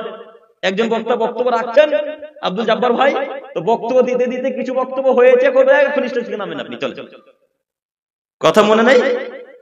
তো এই হচ্ছে গ্রামের অবস্থা। সম্মানিত উপস্থিতি, আমি বলতে চাচ্ছিলাম কিয়ামতের মাঠ খুব কঠিন। যাকে আজকে মেরেছেন এই লোকটা আল্লাহকে বলবে, আল্লাহ তো আব্দুর রহমান, আব্দুর রহমান আমাকে হত্যা করেছে, এর আমি বিচার চাই। তখন আল্লাহ বলবে, তুমি যে হিসাবে পাও সেই হিসাবে নিয়ে নিয়ে নাও আব্দুর রহমানের কাছ থেকে। এর নাম কিয়ামতের মাঠ। কথা বুঝতে পারছেন না, শুধু মাথা শুধু ঝিকাচ্ছেন এইভাবে, কথা বোঝা যাচ্ছে না। কিয়ামতের মাঠ কত কঠিন, আপনাকে আমি কিভাবে বলবো। আল্লাহ তাই বলছেন, ইয়া আইয়ুহাল ইনসান, হে মানব সম্প্রদায়, ইন্নাকা কাদিহুন ইলা রাব্বিকা কাদহান, তোমাকে তোমার রবের নিকট পৌঁছাতে অনেক কষ্ট, ত্যাগ, তিতিক্ষা সহ করতে হবে। আল্লাহর কাছে যেতে অনেক কষ্ট, ত্যাগ, তিতিক্ষা সহ্য করতে হবে। ফা মুলাকিহি, অনেক কষ্ট স্বীকার করার পর আপনি রবের সাথে সাক্ষাৎ পাবেন। আল্লাহর সাথে সাক্ষাৎ এমনিতে পাবেন না। আল্লাহর সাথে দেখা এমনিতে করতে পারবেন না। আল্লাহ তাআলা নিজে প্রমাণ দিয়ে বলছেন, পৃথিবীর মানুষ তোমাদেরকে অনেক কষ্ট স্বীকার করতে হবে, অনেক কষ্ট ত্যাগ তিতিক্ষা সহ্য করার পর আমার সাক্ষাৎ পাবে। আব্দুল করিম সাহেব, কষ্ট কি? কষ্ট হচ্ছে ফজর ওয়াক্তে সালাত আদায় করা। এই যে শীত আসছে, কত যে কঠিন। চাচাকে জিজ্ঞেস করেন ফজরের সময় ট্যাঙ্কির পানিতে উজু করার কত কঠিন, তাই না চাচা? ট্যাঙ্কির পানিতে যদি উজু করেন তাহলে মনে হবে যেন কবজি খুলে গেল, হাত যেন মনে হচ্ছে জ্বলে যাচ্ছে। এরা হলো প্রকৃত ইমানদার মানুষ, মুমিন মানুষ। তাই আল্লাহ বলছেন, কষ্ট করলে আমার সাথে সাক্ষাৎ পাবে, কষ্ট যদি না করো আমার সাথে সাক্ষাৎ পাবেন। তো কষ্ট করে রবের সাক্ষাৎ পেতে হয়। তো আপনি তো দিন রাত মদের আড্ডায় আর ঘুমিয়ে ঘুমিয়ে বলছেন যে আল্লাহর কাছে সাক্ষাৎ পাবো, আল্লাহকে গিয়ে দেখবেন। দেখতে পাবেন ঠিক দূর থেকে, হয়তো দেখবেন ওইভাবে জাহান্নামে দিবেন, তখন জান্নাতে নয়। আপনি ঘুমিয়ে আছেন বলছেন যে আল্লাহকে দেখবেন কাজ না করে। একটু আপনাকে বলি, ওই মাখনা বিখ্যাত আপনাদের এলাকায় না, হরিশ্চন্দ্রপুরে।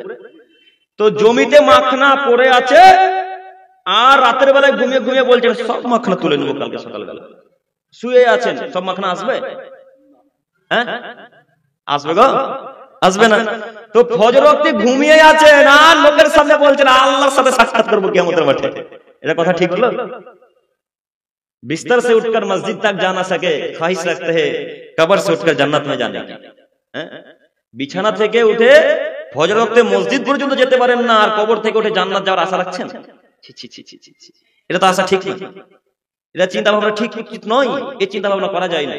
জান্নাতের আশা করবে তারাই যারা পাঁচ ওয়াক্ত সালাত আদায় করে, রবের সাক্ষাতের আশা করবে তারাই যারা পিতামাতার সাথে ভালো আচরণ করে, রবের সাক্ষাতের আশা করবে তারাই যারা বিপদে ধৈর্য ধারণ করে। বিপদে আল্লাহ তাআলা বলছেন, ওয়ালা নাবলুন্নাকুম বিশাইইন মিনাল খাউফি ওয়াল জু, পৃথিবীর মানুষ তোমরা মনে রাখো, আমি তোমাদেরকে অনেক বড় বিপদ দিয়ে, অনেক বড় কষ্ট দিয়ে, ক্ষুধা দিয়ে, তোমাদেরকে আমি ক্ষুধা দিয়ে বিপদে ফেলবো।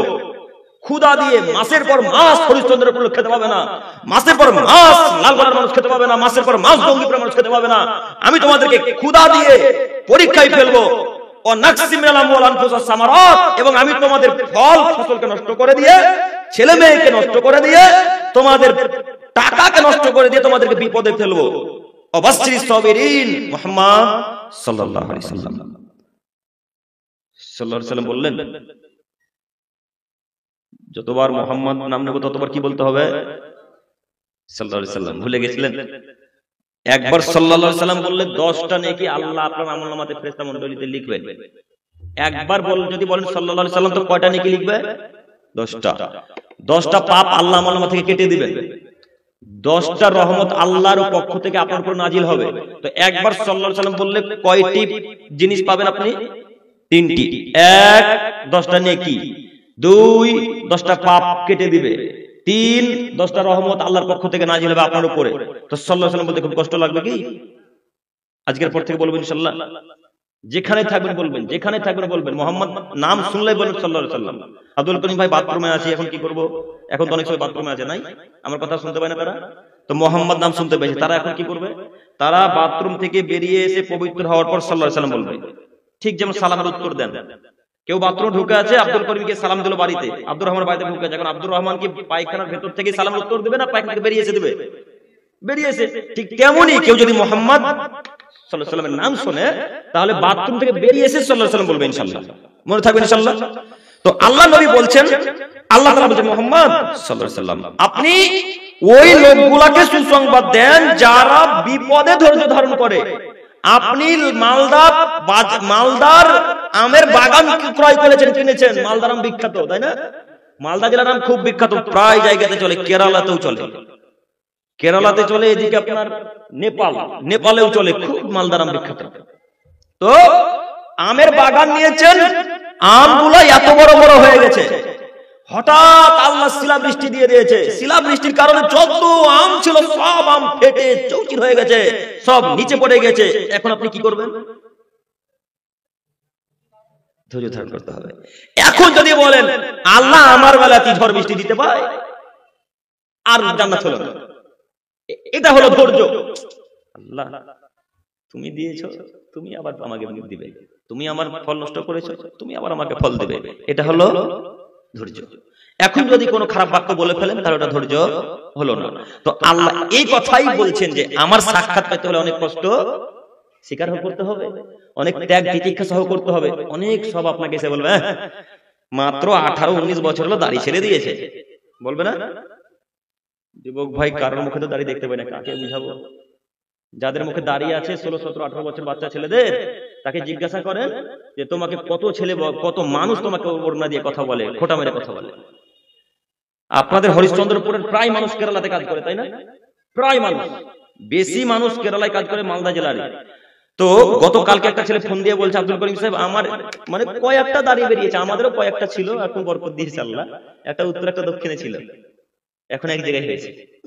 তো ছেলেটা ফোন করে বলছে, আব্দুল করিম সাহেব আমার বয়স 19 থেকে 20 হবে, তো আমার দাড়ি খুব একটা ভালো বেরোয়নি, তো আমাকে লোক বলছে তোকে দেখে, খারাপ ভাষাতেই তিনি বললেন, তো আমি তো সেটার ব্যবহার করতে পারছি না, তো খারাপ ভাষাতে বলছে তোকে দেখে অমুক অমুক লাগে।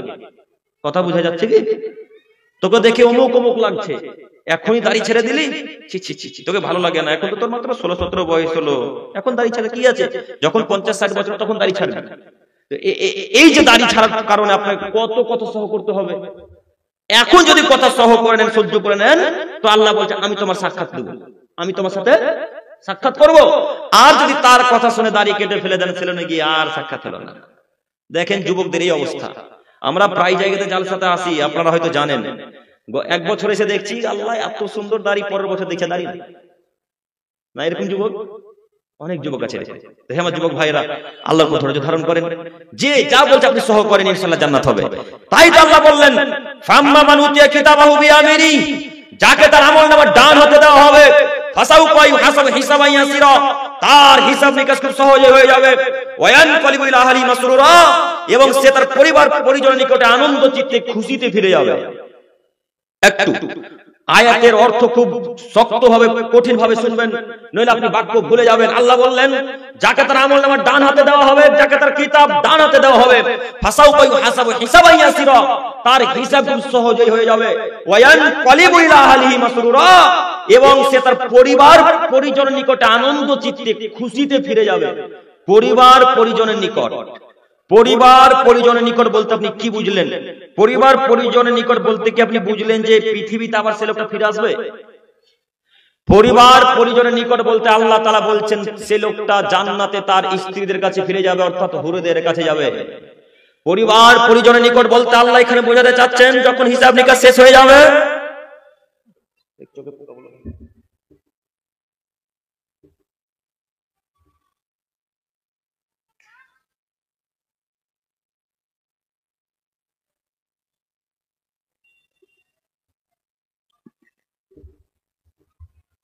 দেখছেন বিপদ কখন আসে, এটাও বিপদ। এখন যদি আমি বলতাম আমার চোখেই ঢুকতে পেলে, এত লোক বসে আছে আমাদের চোখ বাদ বাদ, কথা বুঝতে পারলেন না? এটাই বিপদ, এটাই হলো ধৈর্য। আপনাকে ধৈর্য দেখাচ্ছিলাম, আপনাকে ধৈর্য বাস্তব দেখাচ্ছি। তো আল্লাহ তাআলা বললেন যাকে তার আমলনামা ডান হাতে দেওয়া হবে, লোকটা আনন্দ চিত্তে সে তার পরিবার পরিজনের নিকটে অর্থাৎ জান্নাতে ফিরে যাবে।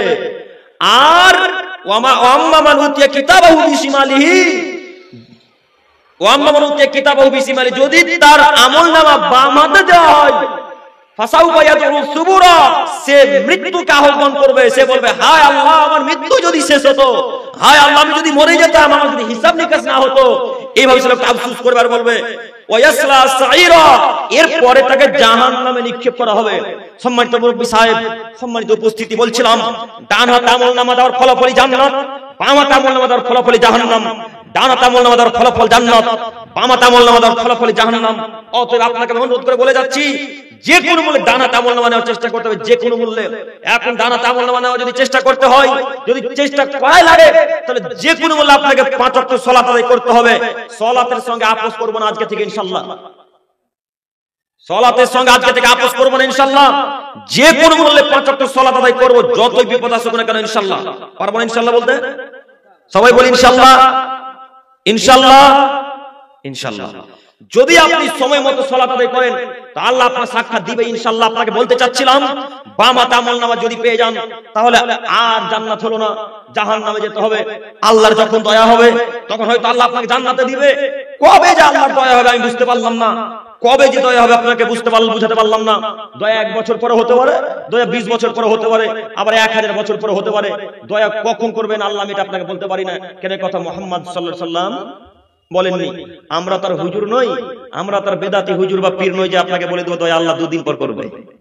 আপনার পীর সাহেব তো বলছে নামাজ পড়তে হবে না, ভোট আমাকে দাও, আমার হাতে বায়াত করে জান্নাত আমি নিয়ে যাব। কিভাবে নিয়ে যাব দেখে নেব। আপনার পীর সাহেব তো আমরা পীর সাহেব নয় আপনাকে জান্নাত নিয়ে যেতে পারবো। আমরা আপনার সাথে বলতে পারবো সহিহ হাদিস এবং কোরআনের কথা, আমরা প্রমাণ ছাড়া কথা বলি। আমরা আহলে হাদিস সালফে সালেহিনের মানহাজ অনুসরণ করি। বেদাতীদের সব কথা নাকি বুখারীতে আছে, সব কথা নাকি তিরমিজিতে আছে, আবু দাউদ মিসকাত নাসাইতে আছে, সব কথা নাকি তাদের বুখারীতে আছে। যখন বলা যায় হুজুর কোথায় আছে বুখারীতে, না তো অমুক জায়গাতে আছে, দেখেন হুজুরের নাকি ইয়া নবী সালাম আলাইকা বলাও কোরআন মাজিদে আছে। মানুষ কত বোকা হলে, বিবেকহীন হলে বলে ইয়া নবী সালাম আলাইকা বলার প্রমাণ কোরআন মাজিদে আছে।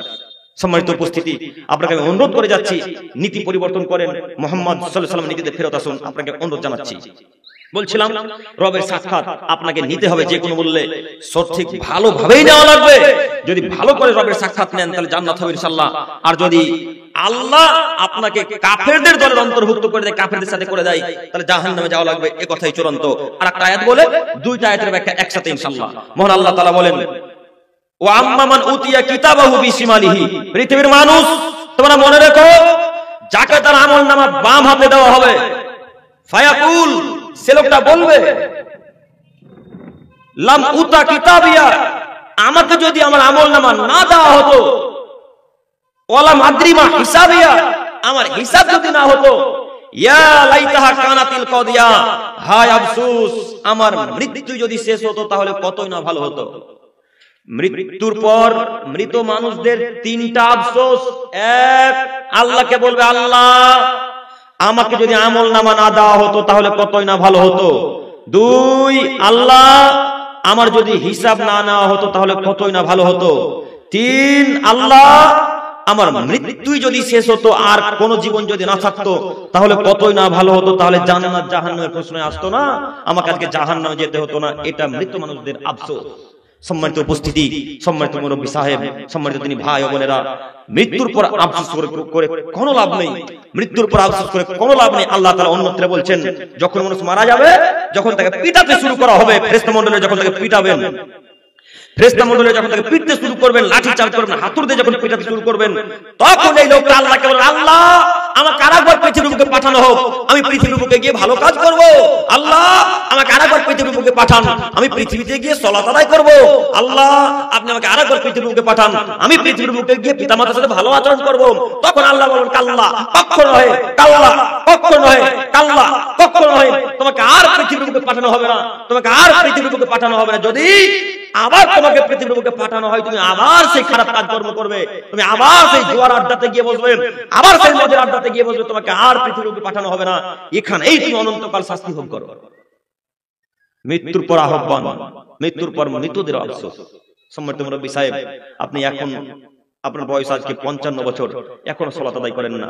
যখন কবরে রেখে চলে আসবে আপনার ছেলেরা, তখনই আল্লাহকে বলেন আল্লাহ আমাকে একবার পাঠান, আল্লাহ আমাকে একবার পৃথিবীর বুকে পাঠান, আমি এবার ভালো হয়ে যাব। আল্লাহ আমি আর জোয়ার আড্ডাতে যাব না, আল্লাহ আমি আর মদের আড্ডায় বসবো না, আল্লাহ তুমি আমাকে পাঠাও না, আমি এমন তোমার ইবাদত করবো তুমি খুশি হয়ে যাবে। এইভাবে আল্লাহকে বলেন, আল্লাহ আপনার কথাকে মান্যতা দিবেন না। এত জোরে চিৎকার করবেন, এত জোরে কান্নাকাটি করবেন, এত জোরে চিৎকার করবেন। আল্লাহ নবী বলছেন পূর্ব থেকে পশ্চিম, উত্তর হতে দক্ষিণ, পূর্ব থেকে পশ্চিম, উত্তর হতে দক্ষিণ যা কিছু আছে সবাই তার চিৎকারের শব্দ শুনতে পাবে, সবাই তার চিৎকারের শব্দ শুনতে পাবে। শুধুমাত্র মানুষ আর জিন শুনতে পাবে না, পৃথিবীতে তাছাড়া যা কিছু আছে সবাই তার চিৎকারের শব্দ শুনতে পাবে। আমি আপনাকে বোঝাতে পারবো না লোকটাকে কত জোরে পিটানো হবে। আজ পর্যন্ত কোন বৈজ্ঞানিক, আজ পর্যন্ত কোন মানুষ এমন কোন যন্ত্র, এমন কোন আবিষ্কার করতে পারেনি, এমন কোন বক্স আবিষ্কার করতে পারেনি যে এই হরিশ্চন্দ্রপুরে আলোচনা হবে আর আমেরিকার মানুষ শুনতে পাবে। এমন কোন আলোচনা, এমন কোন এমন কোন যন্ত্র বৈজ্ঞানিক তৈরি করতে পারেনি যে এইখানকার আওয়াজ ইন্টারনেট ছাড়াই আমেরিকা, লন্ডনের মানুষ শুনতে পাবে। এরকম আবিষ্কার, এমন কোন যন্ত্র আজ পর্যন্ত বিজ্ঞানী তৈরি করতে পেরেছে? ভবিষ্যতে কিয়ামত পর্যন্ত পারবে না ইনশাআল্লাহ। আল্লাহ নবী বলছেন কবরবাসীকে যখন পিটানো হবে তখন এই লোকটার শব্দ পূর্ব থেকে পশ্চিম, উত্তর হতে দক্ষিণে যা কিছু আছে, গরু, ছাগল, উট, দুম্বা, ভেড়া, পশু, প্রাণী, কীট পতঙ্গ, জড়বস্তু, জড় পদার্থ, সবাই এই লোকটার চিৎকারের শব্দ শুনতে পায়, শুধু মানুষ আর জিন পায় না। যদি মানুষ আর জিন এই লোকটার চিৎকারের শব্দ শুনতে পেত, মানুষ আর মানুষ থাকতো না, মানুষ সব পাগল হয়ে যেত, মানুষ সব গরু ছাগলের মতো চলাচল করত। তাই তো আল্লাহ নবী আল্লাহর কাছে দোয়া করলেন না যে আল্লাহ কবরে আযাব যেন মানুষ শুনতে পায়। আল্লাহ নবী রাস্তাতে চলে যাচ্ছিলেন, একটা লোকের কবর, বানু নাজ্জার গোত্রের একটা লোকের কবর আযাব হচ্ছে। বানু নাজ্জার একটা গোত্রের নাম, বানু নাজ্জার গোত্রের একটি কবর আযাব হচ্ছে। বানু নাজ্জার গোত্রের বাগান দিয়ে চলে যাওয়ার সময় লোকটার কবর আযাব হচ্ছে। তখন আল্লাহ নবী সঙ্গে সঙ্গে বলতে লাগলেন, আল্লাহুম্মা ইন্না নাউযু বিকা মিন আযাবিল কবর, আল্লাহ তুমি আমাদেরকে কবর আযাব থেকে রক্ষা করো, আল্লাহ তুমি আমাদেরকে কবর আযাব থেকে রক্ষা করো। এই কথা বলতে বলতে সাহাবাদেরকে বললেন, এই সঙ্গী সাহাবাই কেরামগণ, তোমরাও বলো আল্লাহুম্মা ইন্না নাউযু বিকা মিন আযাবিল কবর, হে আল্লাহ তুমি আমাদেরকে কবর শাস্তি থেকে রক্ষা করো, আল্লাহ তুমি আমাদেরকে কবর শাস্তি থেকে রক্ষা করো, আল্লাহ তুমি আমাদেরকে কবর শাস্তি থেকে রক্ষা করো। এভাবে সাহাবাদেরকে আল্লাহ নবী বলতে আছেন, বলতে বলতে বলতে বলতে এক পর্যায়ে বলছেন, শোনো, আমি যদি এখন আল্লাহকে বলতাম, আল্লাহ আমার উম্মত উম্মতি যেন কবর আযাব শুনতে পায়, আমার উম্মত উম্মতি যেন কবর আযাব বুঝতে পারে, এই দোয়া যদি আমি আল্লাহর কাছে করতাম, আল্লাহ আমার দোয়া কবুল করত। আমি এই জন্যই দোয়া করলাম না যে আল্লাহকে যদি দোয়া করে দিতাম আল্লাহর কাছে, আল্লাহ দোয়া কবুল করে নিত, আর মানুষ যখন কবর আযাব শুনতো তখন মানুষ পাগল হয়ে যেত, মানুষ আর মানুষ থাকতো না। তাই আমি তোমাদের জন্য এই দোয়া করলাম না, তাই তোমরা যে কবর আযাব শুনতে পাও না। আপনাকে কি বোঝাতে পারছি কবর আযাব কত কঠিন?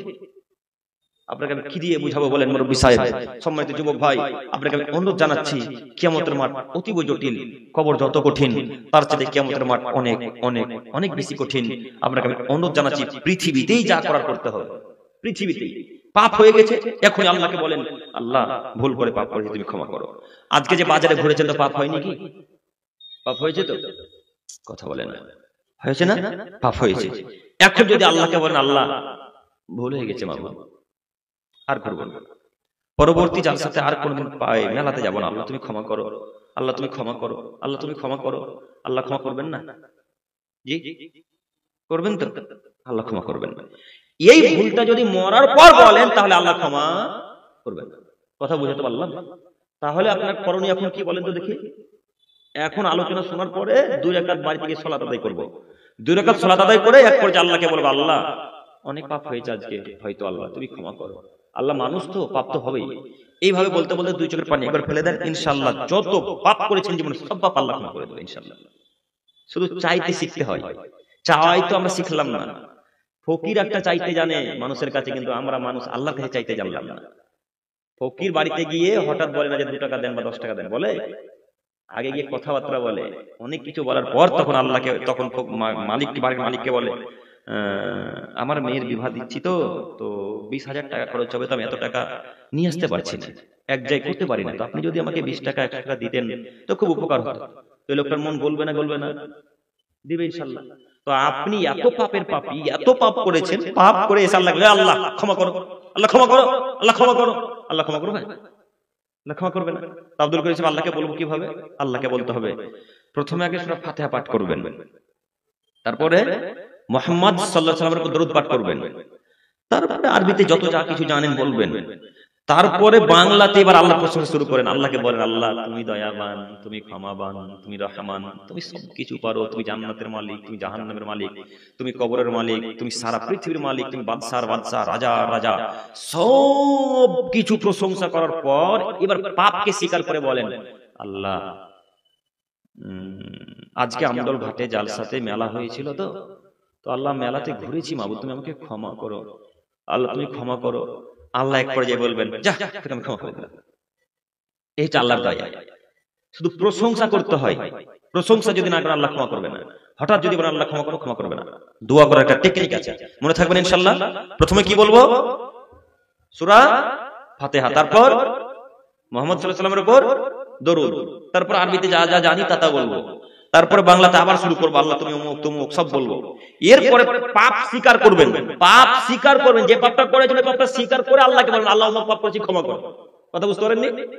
দেখবেন আল্লাহ ইনশাআল্লাহ এক পর্যায়ে ক্ষমা করে দেবে। সম্মানিত মুরব্বী সাহেব, আমি বলতে চাচ্ছিলাম, ইহকালে চাও যত যা কিছু করেছেন সব পাপ ক্ষমা করে দেবে আল্লাহ, কিন্তু মৃত্যুর পর যদি আহ্বান করেন আর আফসোস করেন, আল্লাহ তাআলা আর পৃথিবীর বুকে পাঠাবেন না, আর পৃথিবীর বুকে কোনো সুযোগ নেই।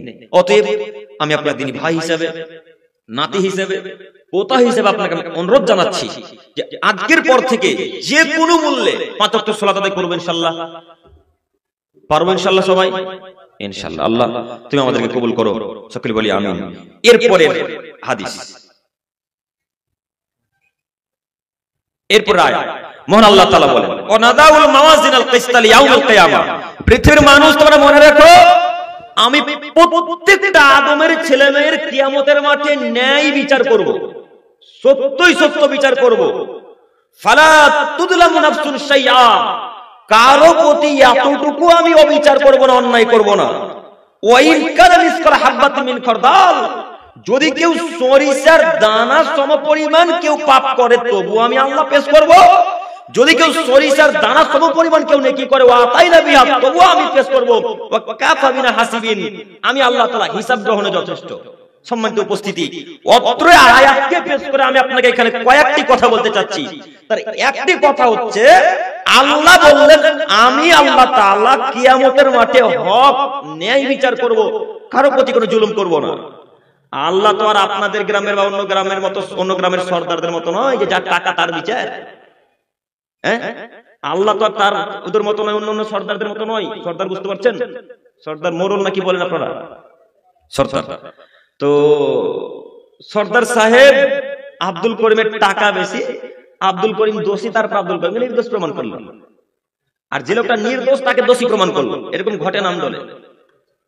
ঘটবে না মানে ঘটবেই। যে আল্লাহ নবী যে বলছেন যে ঘটবে, তো ঘটবেই। তো আল্লাহ নবী বলছেন লা তাকুমুস সাআত, কিয়ামত ততদিন পর্যন্ত হবে না, কিয়ামত হবেই না ততদিন পর্যন্ত। হাত্তা ইয়াকুনা আসাদুন নাসিবুদ দুনিয়া লুকাবনা লুকাব, ততদিন পর্যন্ত অধমের সন্তান অধম, অযোগ্যর ছেলে অযোগ্য, বেহায়ার ছেলে বেহায়াকে যতদিন পর্যন্ত সমাজে নেতৃত্ব না দিতে দিবেন ততদিন পর্যন্ত কিয়ামত হবে না। সমাজে যতদিন পর্যন্ত অশিক্ষিত লোক নেতৃত্ব না দিবে ততদিন পর্যন্ত কিয়ামত হবে না। আর যেদিন সমাজের দায়িত্ব নেতৃত্ব অশিক্ষিত লোক দিবে সেদিন বিচার উলট পালট হবে, সেদিন বিচার উলট পালট হবে। তাই তো যে লোকটা নির্দোষ সে লোকটা হলো দোষী, যে লোকটা দোষী সে লোকটা হলো নির্দোষ। দেখেন বাস্তবে মিলে কিনা। আমি তো আপনার ওই অন্যান্য বক্তাদের মতো নই যে সামনে বছর ডাকবেন কি ডাকবেন না আশা তো করি না। আপনাকে আমি বোঝাতে চাচ্ছি হক কথা, হক কথা সবাই বলতে পারে না, হক কথা সবাই মানতেও পারে না। কথা বুঝতে পারেন না? কাজেই আপনাকে অনুরোধ জানাচ্ছি নীতি পরিবর্তন করেন। 2 দিনের পৃথিবী, আজকে মরে গেলে কালকে 2 দিন হয়ে যাবে, পরের দিন 3 দিন, কেউ খোঁজ খবর নিবে না। যার পক্ষে আজকে বিচার করে গেলেন নির্দোষ দোষী হওয়ার পরেও এই লোকটা একবারও কবরের কাছে আপনার কাছে কান্নাকাটি করবে না, কবরে গিয়ে বলবে না আল্লাহ আব্দুর রহমানকে ক্ষমা করো, একদিনও বলবে না। এই লোকটা তো বহু দূরের কথা, আপনার ছেলে আপনার জন্য কান্নাকাটি করতে যাবে না কবরের কাছে। দেখেন আপনার বাপের মরা আজকে 5 বছর হল, কদিন গেছেন গোরস্থান? কদিন গেছেন গোরস্থান? আপনার মায়ের মরা আজকে 3 বছর হল, কদিন গেছেন গোরস্থান? বলে একদিন কান্নাকাটি করতে গেছেন মায়ের জন্য? জানেন যাবেন না তো কিভাবে বুঝবেন পিতামাতা যে আপনার দিকে চেয়ে আছে, আপনি দোয়া করেন আশা যে পিতামাতা আছে, আপনি তো জানেন না। পিতামাতা যখন গোরস্থানে চলে যায়, মারা যায়, তখন কবর থেকে আশা করে যে আমার সব ছেলে মেয়েরা আমার জন্য দোয়া করবে, আল্লাহ সেই দ্বারাতে আমাকে ক্ষমা করবে। একদিন করেছেন মায়ের জন্য দোয়া? একদিন বলেছেন রব্বির হামহুমা কামা রাব্বায়ানি সাগীরা? বলেছেন? বলবেন কিভাবে? গান বাজনা নিয়ে যে দিন রাত ব্যস্ত, বলতে হয়। বলেন আল্লাহ ক্ষমা করবেন ইনশাআল্লাহ। বলতে চাচ্ছিলাম বিচার হক করতে হবে। যদি বিচার সঠিক করতে না পারেন বিচারের দায়িত্ব ছেড়ে দিতে হবে। বিচারের দায়িত্ব অন্য লোককে দিয়ে দেন, যে যেমন ভাবে পারবে বিচার করুক। আমি বিচার করে জাহান্নাম কিনতে আসিনি, পৃথিবীতে জান্নাত কিনতে এসেছি। কথা বুঝতে পারেননি? আল্লাহ নবী বলেন আল কুদাতুস সালাসা, বিচারক হচ্ছে 3 প্রকারের। বিচারক কয় প্রকারের? 3 প্রকারের। এক, যে লোকটা আল্লাহর বিধান অনুযায়ী বিচার করে এই লোকটা যাবে জান্নাতে। 2, যে লোকটা মুহাম্মদ সাল্লাল্লাহু আলাইহি সাল্লামের বিরোধিতা করে বিচার করে এই লোকটা যাবে বলেন জাহান্নামে। 3, যে লোকটা বিচার করতে বসেছে ওর কোনো জ্ঞানই নাই, ইসলামেরও জ্ঞান নাই, জেনারেলও কোনো জ্ঞান নাই, তারপরেও তিনি বিচারক। এরকম মালদা জেলাতে নাই, আছে না? তারপরেও তিনি বিচারক। কিভাবে বিচার করতে নিজেই জানে না, নিজেই ধুলাই কানা, নিজেই ধুলাই কানা, কিভাবে বিচার করে নিজেই জানে না। তো আল্লাহ নবী বলছেন এই লোকটা জাহান্নামে যাবে। এই যে লোকটা বিচার করলো রাসূলের পদ্ধতিতেও নয়, গ্রামের পদ্ধতিতেও নয়, এই লোকটা এখন কোথায় যাবে? জাহান্নামে। তো 3 প্রকারের বিচারকের মধ্যে কয় প্রকার বিচারক জান্নাতি? 1, 2 প্রকারের বিচারক জাহান্নামী। লেন বিচার করে নেবেন। কোরআন অনুযায়ী বিচার করতে পারবেন আপনি? হাদিস অনুযায়ী করতে পারবেন? পারবেন না। কেন? হরিশ্চন্দ্রপুরের যে লোকটা সব থেকে ধনী, তার বেটা আপনার মেয়েকে টিটকারি মেরেছে। টিটকারি বুঝতে পারলেন? টোন কেটেছে, টোন মানে বাজে কমেন্ট করেছে। তো এখন আপনার মেয়ে হরিশ্চন্দ্রপুর থানা, হরিশ্চন্দ্রপুর এলাকার যেটা বড় সর্দার, তাকে এসে বলছে অমুক গ্রামের ছেলে আমাকে টোন করেছে, বাজে কমেন্ট করেছে, নোংরা ভাষায় কথা বলেছে। এখন বিচার বসেছে, ওই ধনী ঘরের ছেলেটার বাপ এসে বলছে, সর্দার সাহেব আমার ছেলে তো ব্যাপারটা কেমন কি একটু যদি ই করে দেখতেন তাহলে ভালো হতো। তো হ্যাঁ হ্যাঁ আপনি চিন্তা করিয়েন না, আপনি তো ধনী মানুষ, গণ্যমান্য ব্যক্তি, আপনার ছেলের ব্যাপারে কিছু বলা যায়? ঘুরিয়ে যে মেয়েটা নির্দোষ তাকে ছেলেদের দিকে তাকাতে হয়। কেন ছেলেদের দিকে তাকাচ্ছিস? যা বাড়ি ফিরে যা। দোষ কার ছিল গো? বিচার ঘুরলো কেন বলেন দেখি? টাকা, টাকা করে দুনিয়াকে ঘুরিয়ে দিতে পারে, টাকা করে দুনিয়াকে ঘুরিয়ে দিতে পারে, কিন্তু কিয়ামতের মাঠকে ঘুরাতে পারে না। কত কঠিন জায়গা আপনাকে বোঝাতে পারি না। ও সর্দার সাহেব, বিচারক সাহেব, আপনাকে আমি অপমান করতে আসিনি। আমি আপনার ছেলের মতো, আমার বয়স অতীব কম, আমি হয়তো আপনার হাঁটুর বয়সের ছেলে। আপনাকে আমি অনুরোধ জানাচ্ছি, বিচার যদি সঠিকভাবে করতে পারেন তো করুন, নচেত জাহান্নামে যাওয়া লাগবে। আপনাকে অনুরোধ জানাচ্ছি, নীতি পরিবর্তন করেন। সম্মানিত মুরব্বী সাহেব, সম্মানিত উপস্থিতি, আল্লাহ তাআলা যেদিন সঠিকভাবে বিচার করবে সেদিন কিছু বাদ যাবে না। যে যা কর্ম করেছে সব জল জল জল জল জল করে দেখতে পাবেন। আপনাদের মোবাইলে 2100 পাওয়ার দিয়ে এইচডি ভিডিও দেখেন, দেখেন না? 21 না কত থাকে সব থেকে হাইয়েস্ট? কত? 2160। 2160 এর এমবি এইচডি ভিডিও দিয়ে যেইভাবে আপনি আপনার চেহারা আর লোকের চেহারা দেখতে পাচ্ছেন, ঠিক তেমনি ওই যে আম গাছের তলাতে বিড়ি পান করছিলেন সেই দিন, শুক্রবারের দিন, ওই দিনটা আল্লাহ তাআলা এইচডি আকারে ভিডিও করে এলসিডি টিভিতে আপনাকে দেখাবে। আব্দুর রহমান তুমি বিড়ি পান করছিলেন। ওই যে হুঁকা না গাঁজা বলেন আপনারা, হুঁকা না গাঁজা বলেন, এইভাবে টানতে হয় না? এইভাবে যে গাঁজাতে টান মেরেছিলেন, ওইভাবেই ওই সেম ভাবে আল্লাহ তাআলা ভিডিও পেশ করে বলবেন, আব্দুর রহমান এটা কি তুমি? আব্দুল খালেক এটা কি তুমি? আব্দুল সাত্তার এটা কি তুমি? তখন সবাই বলবেন নাম নাম, হ্যাঁ হ্যাঁ হ্যাঁ আল্লাহ আমি। আব্দুল খালেক এখন যে জাহান্নাম যেতে হবে, তখন আর কিছু করা নাই। যে যা কর্ম করেছে, যেখানে যে কর্ম করুক না কেন, প্রত্যেকটা কর্ম আল্লাহ তাআলা অক্ষরে অক্ষরে একেবারে এই যে আকার আপনাকে দেখাবে। ও মুরব্বী সাহেব, আপনার বাপের মরা হলো আজকে 3 বছর বা 4 বছর, আপনি আপনার বোনের জমি এখন পর্যন্ত তোমার বোনকে বুঝিয়ে দেননি কেন? এই ছেলে, তোমাকে বলছি, তোমার বাপের, তোমার দাদুর মরা আজকে 3 বছর হলো বা 4 বছর হলো, তো তোমার বাপ এখন পর্যন্ত তোমার বোনকে, তোমার ফুপুকে জমি বুঝিয়ে দেয়নি। বলো তোমার বাপের এটা পাপ হয়েছে কি হয়নি? তোমাকে বলি, তোমার বাপেরা 4 ভাই বোন, 2 ভাই 2 বোন। তো তোমরা কি মনে করো তোমার বাপের বাপ একটু বেশি আর তোমার ফুপুর বাপ একটু কম? এটা কি মনে করেন? না, আপনার ফুপু যতটুকু বাপ, আপনার বাপের ততটুকু বাপ। কথা বলেন না। ফুপুর যতটুকু অধিকার বাপের উপর, আপনার বাপেরও ততটুকুই অধিকার। তো আপনার বাপ জমি পাবে সকালে, আপনার ফুপু জমি পাবে বৈকালে, একসাথে একসাথে। তো আপনার দাদুর মরা আজকে 3 বছর এখন পর্যন্ত আপনার বাপ জমি ফিরিয়ে দেয়নি। আপনি কি করছিলেন? আপনি বোঝেন না ধর্ম? আপনি বোঝেন না নীতি? আপনি বোঝেন না নীতি কাকে বলে, ধর্ম কাকে বলে? ধর্ম একজনের কথাতে চলে, তার নাম মুহাম্মদ সাল্লাল্লাহু আলাইহি ওয়াসাল্লাম। তিনি বলেছেন, বাপকে মাটি দিয়ে আসার পরে খাওয়া দাওয়া বাদ দিয়ে আগে ফুপুর জমি ফিরিয়ে দিতে হবে, বড় জমি ফিরিয়ে দিতে হবে, তারপর খাওয়া দাওয়া। আজকে 3 বছর 4 বছর বাপের মরা হলো, দাদুর মরা, আজ পর্যন্ত আপনার বাপ বোনকে জমিকে বুঝে দেয়নি। আজ 3 বছর আজ পর্যন্ত আপনার বোনকে আপনার বাপ জমি বুঝে দেয়নি, আপনার ফুপুকে আপনার বাপ জমি বুঝে দেয়নি। বলেন আপনার বাপ কি আমরা টিকবে কি করে?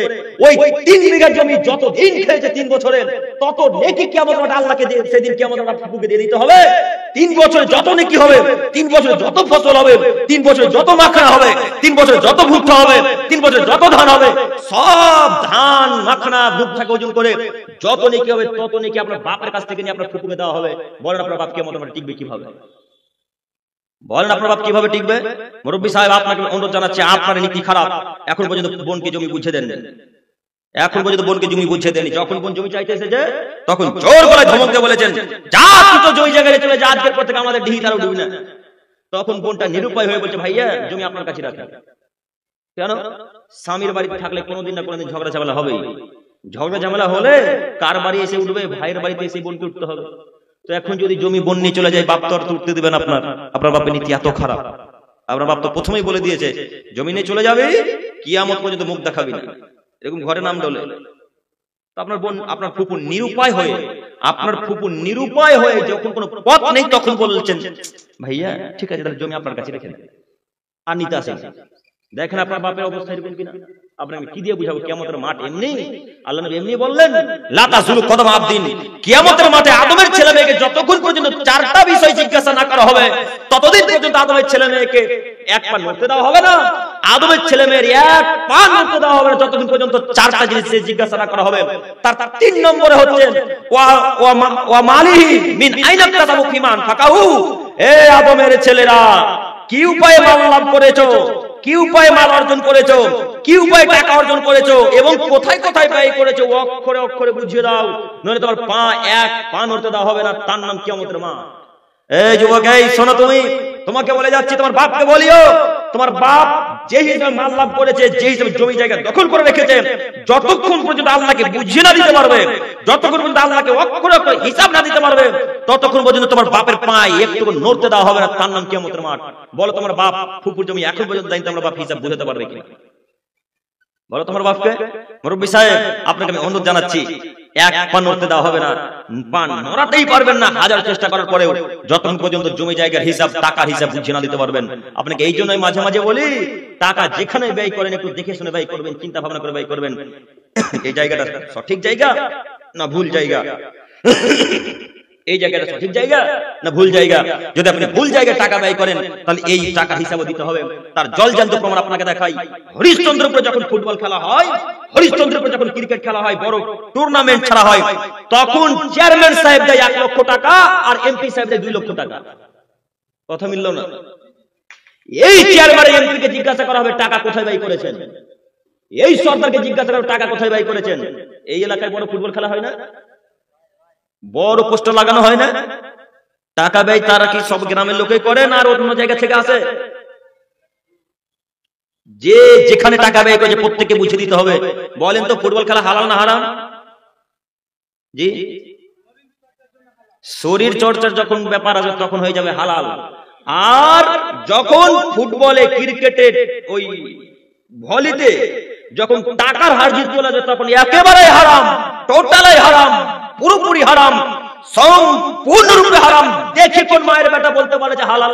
ওকে যদি আমদল গোরস্থানে কবর না দিতে পারে তো চাচ্ছি না, আর কথা বলবো না। কে বলছে আইপিএল দেখা যায়? কোন মায়ের বেটা বলে আইপিএল খেলা দেখা যায়? ওকে যদি হাদিস কোরআন দিয়ে পুঁতে না দিতে পারি আমদলের গ্রামে, তাহলে আর কথা বলবো ইনশাআল্লাহ। কে বলছে আইপিএল খেলা দেখা যায়? কে বললো? আইপিএল পৃথিবীর সবথেকে বড় লেভেলের একটা জুয়া। আইপিএল পৃথিবীর সবথেকে বড় লেভেলের একটা জুয়া। জুয়ার অনেক বড় বড় লেভেল আছে, জুয়ার অনেক বড় বড় লেভেল আছে, তার মধ্যে সবথেকে বড় লেভেল আছে আইপিএল জুয়া। দেখেন, শত শত যুবক আইপিএল এর টাকা লাগার কারণে মোটরসাইকেল বিক্রি করেছে, আইপিএল এর টাকা লাগার কারণে ওই মাঠা জমি বিক্রি করে দিয়েছে অন্য লোকের কাছে, আইপিএল এর টাকা লাগার কারণে একজন আরেকজনকে হত্যা করেছে। আপনি দেখতে পান না? এ বলছে আইপিএল খেলা দেখা যায়? কোন মায়ের বেটা বলবো আইপিএল খেলা দেখা যায়? নয়, আইপিএল খেলা একেবারে হারাম, টোটালি হারাম, পুরোপুরি হারাম। কেন? সেখানে টাকা হার জিত চলে, সেখানে মহিলারা থাকে। আপনি কি শুধু খেলোয়াড়দেরকে দেখেন না নারীদেরকেও দেখেন? আপনাকে মাঝে মাঝে বলি না, যদি পেপার পত্রিকা পড়তে হয় তো মহিলার মুখটা ঢেকে পেপার পত্রিকা পড়তে হবে। খবর যদি দেখতে হয় তাহলে ওই মুখকে ঘুরিয়ে এইভাবে খবর দেখতে হবে। খবর টিভিতে খবর চলে না, জি নিউজ আর কি নিউজ গুলো আছে নাম জানি না আমি, ওই নিউজ গুলোতে ছেলে মানুষ খবর দেয় না, মহিলারা খবর বলে। খবরটা পড়ে গে মহিলারা, তো কি বোরখা পরে আছে, এখন কোন দিকে রাখতে হবে? আপনারা তাহাজ্জুদ পড়ে আর মহিলাটাকে দেখে, আপনিও 5 ওয়াক্ত সালাত আদায় করেন। আপনি বলছেন খবর তো দেখছি, কি হবে? কিছু হবে না, ওটাই হচ্ছে পাপ। আপনাকে কি দিয়ে বুঝাবো? আজকের পর থেকে আইপিএল খেলা দেখবো ইনশাআল্লাহ। জি, আজকের পর থেকে আইপিএল খেলা দেখবো ইনশাআল্লাহ। ইনশাআল্লাহ। আইপিএল খেলা দেখে কারা জানেন? যারা অশিক্ষিত মানুষ তারা। শিক্ষিত মানুষ কখনো আইপিএল খেলা দেখবে না। আইপিএল খেলাতে আমি 3 ঘন্টা সময় নষ্ট করবো কেন? ওই 3 ঘন্টা হয় ঘুমাবো, নইলে পড়াশোনা করবো। কেন আমি সময় নষ্ট করবো? যুবক ভাই, আপনাকে আমি অনুরোধ জানাচ্ছি, কিয়ামতের মাঠে বাঁচতে হলে আইপিএল খেলা বলেন, জুয়া বলেন, আর ইত্যাদি ইত্যাদি যা যাবতীয় আছে, এই খেলা বন্ধ করতে হবে, খেলা দেখা থেকে বিরত থাকতে হবে। সাথে সাথে একটা কথা মনে রাখবেন, ফুটবল খেলাও যায়, ক্রিকেট খেলাও যায়, তখন যায় যখন টাকা হার জিত নেই। যখন শরীর চর্চা চলবে, যখন খেলাধুলা চলবে, এমনি শরীর চর্চা চলবে, তখন খেলেন, কেউ নিষেধ করতে যাবে না, কেউ কিছু বলবে না। টাকার হার জিত যখন ব্যাপার চলে যায় তখন আর খেলবেন না ইনশাআল্লাহ, আপনি যতই বড় খেলোয়াড় হন না কেন, মনে থাকবেন ইনশাআল্লাহ। অনেক হরিশ্চন্দ্রপুরের মানুষ হায়ার করে খেলতে যায় মুর্শিদাবাদ, যায় না? হরিশ্চন্দ্রপুরের প্লেয়ার এসছে রে, সাগর দিকে চ দেখে আসে, এরকম ব্যাপার। তো আজকের পর থেকে এরকম নীতি আর আমরা করবো না ইনশাআল্লাহ, মনে থাকবে ইনশাআল্লাহ। ইনশাআল্লাহ বলবো না, ইনশাআল্লাহ। আমি আর সময় নিয়ে যাবো।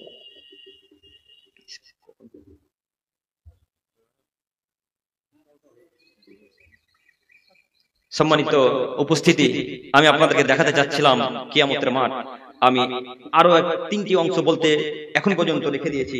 দেখুন আপনাকে দেখাচ্ছি, আল্লাহ তাআলা আল্লাহ নবী বললেন, যতক্ষণ পর্যন্ত আদমের ছেলে মেয়েকে চারটি বিষয় জিজ্ঞাসা না করা হবে, ততক্ষণ পর্যন্ত আদমের ছেলে মেয়েরা পা নড়াতে পারবে না। তার এক নম্বর হচ্ছে হাত্তা ইউসআলা আন উমরিহি ফিমা আফনাহু। যুবক, তুমি তোমার বয়স কিভাবে অতিবাহিত করেছো, কোথায় নষ্ট করেছো, শেষ করেছো, সেই ব্যাপারে আল্লাহ তাআলাকে বুঝিয়ে দিতে হবে। যুবক অবস্থায় কোথায় ব্যয় করেছেন যৌবনকে, এই কথা আল্লাহকে যদি বুঝিয়ে না দিতে পারেন, তাহলে কিয়ামতের মাঠ খুব কঠিন হয়ে যাবে। সম্মানিত উপস্থিতি, কিভাবে বুঝাবেন যৌবন অবস্থার ব্যাপারে, কিভাবে আল্লাহকে বুঝাবেন যৌবন অবস্থার কথা, কিভাবে বুঝাবেন? আপনি তো দিন রাত ফ্রি ফায়ারে ব্যস্ত, দিন রাত লুডু চোষা দাবাতে ব্যস্ত, দিন রাত ক্যারাম বোর্ডে ব্যস্ত, দিন রাত আপনি খেলাধুলা নিয়ে ব্যস্ত, দিন রাত আপনি মদের আড্ডায়, জোয়ার আড্ডায় ব্যস্ত। তো আপনি কিভাবে যৌবন অবস্থার বয়সকে বুঝাবেন?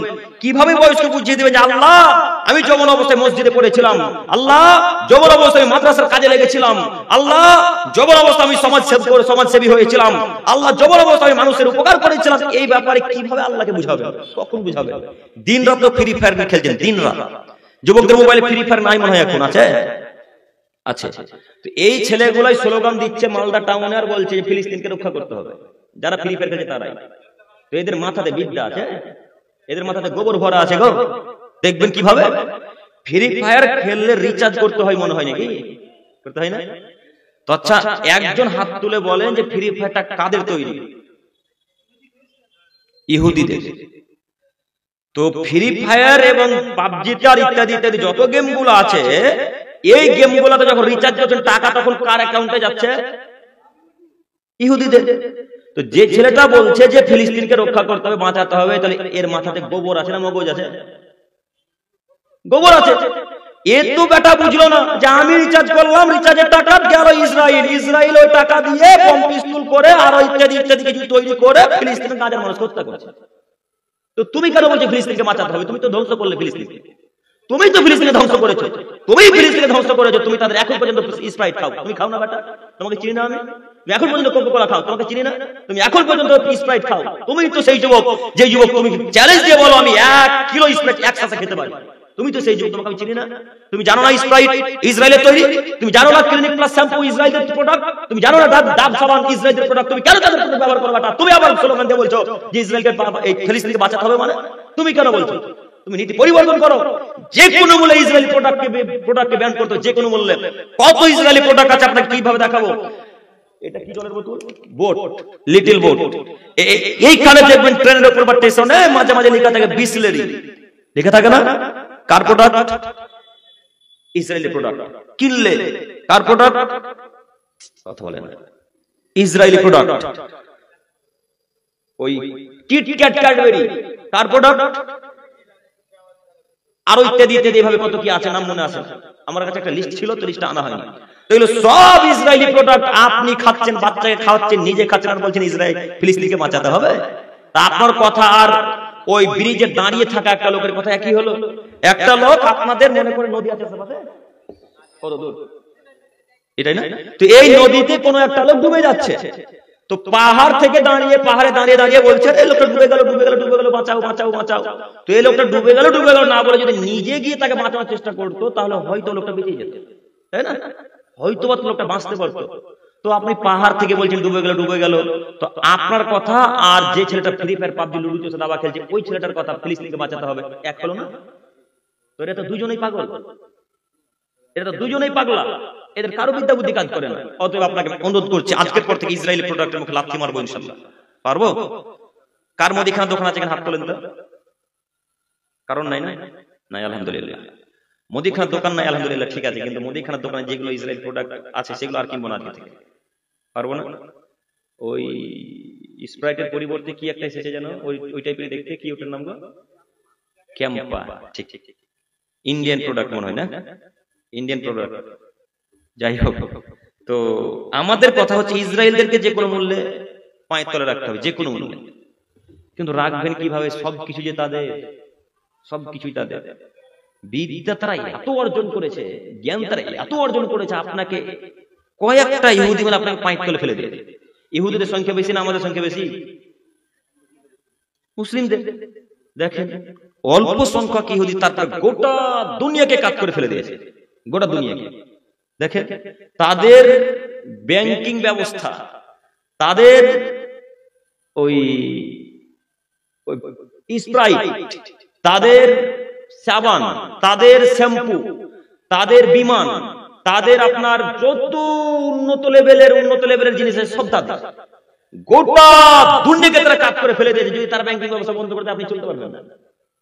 এই জন্য গোটা গ্রাম, গোটা দেশ তাকে সাপোর্ট করে। উনি বুঝতে পারেন না? আপনাকে অনুরোধ জানাচ্ছি, তারপরেও যতটুকু পারি তাদেরকে এড়িয়ে চলবো ইনশাল্লাহ, যতটুকু পারি।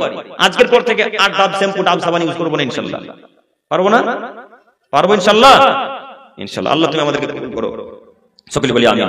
সম্মানিত উপস্থিতি, বলতে চাইছিলাম যে আল্লাহ সুবহানাহু ওয়া তাআলা যতক্ষণ পর্যন্ত আপনার বয়স সম্পর্কে জিজ্ঞাসা না করবে ততক্ষণ পর্যন্ত আপনাকে এক পা নড়তে দিবে না কিয়ামতের মাঠে। খুব কঠিন দৃশ্য।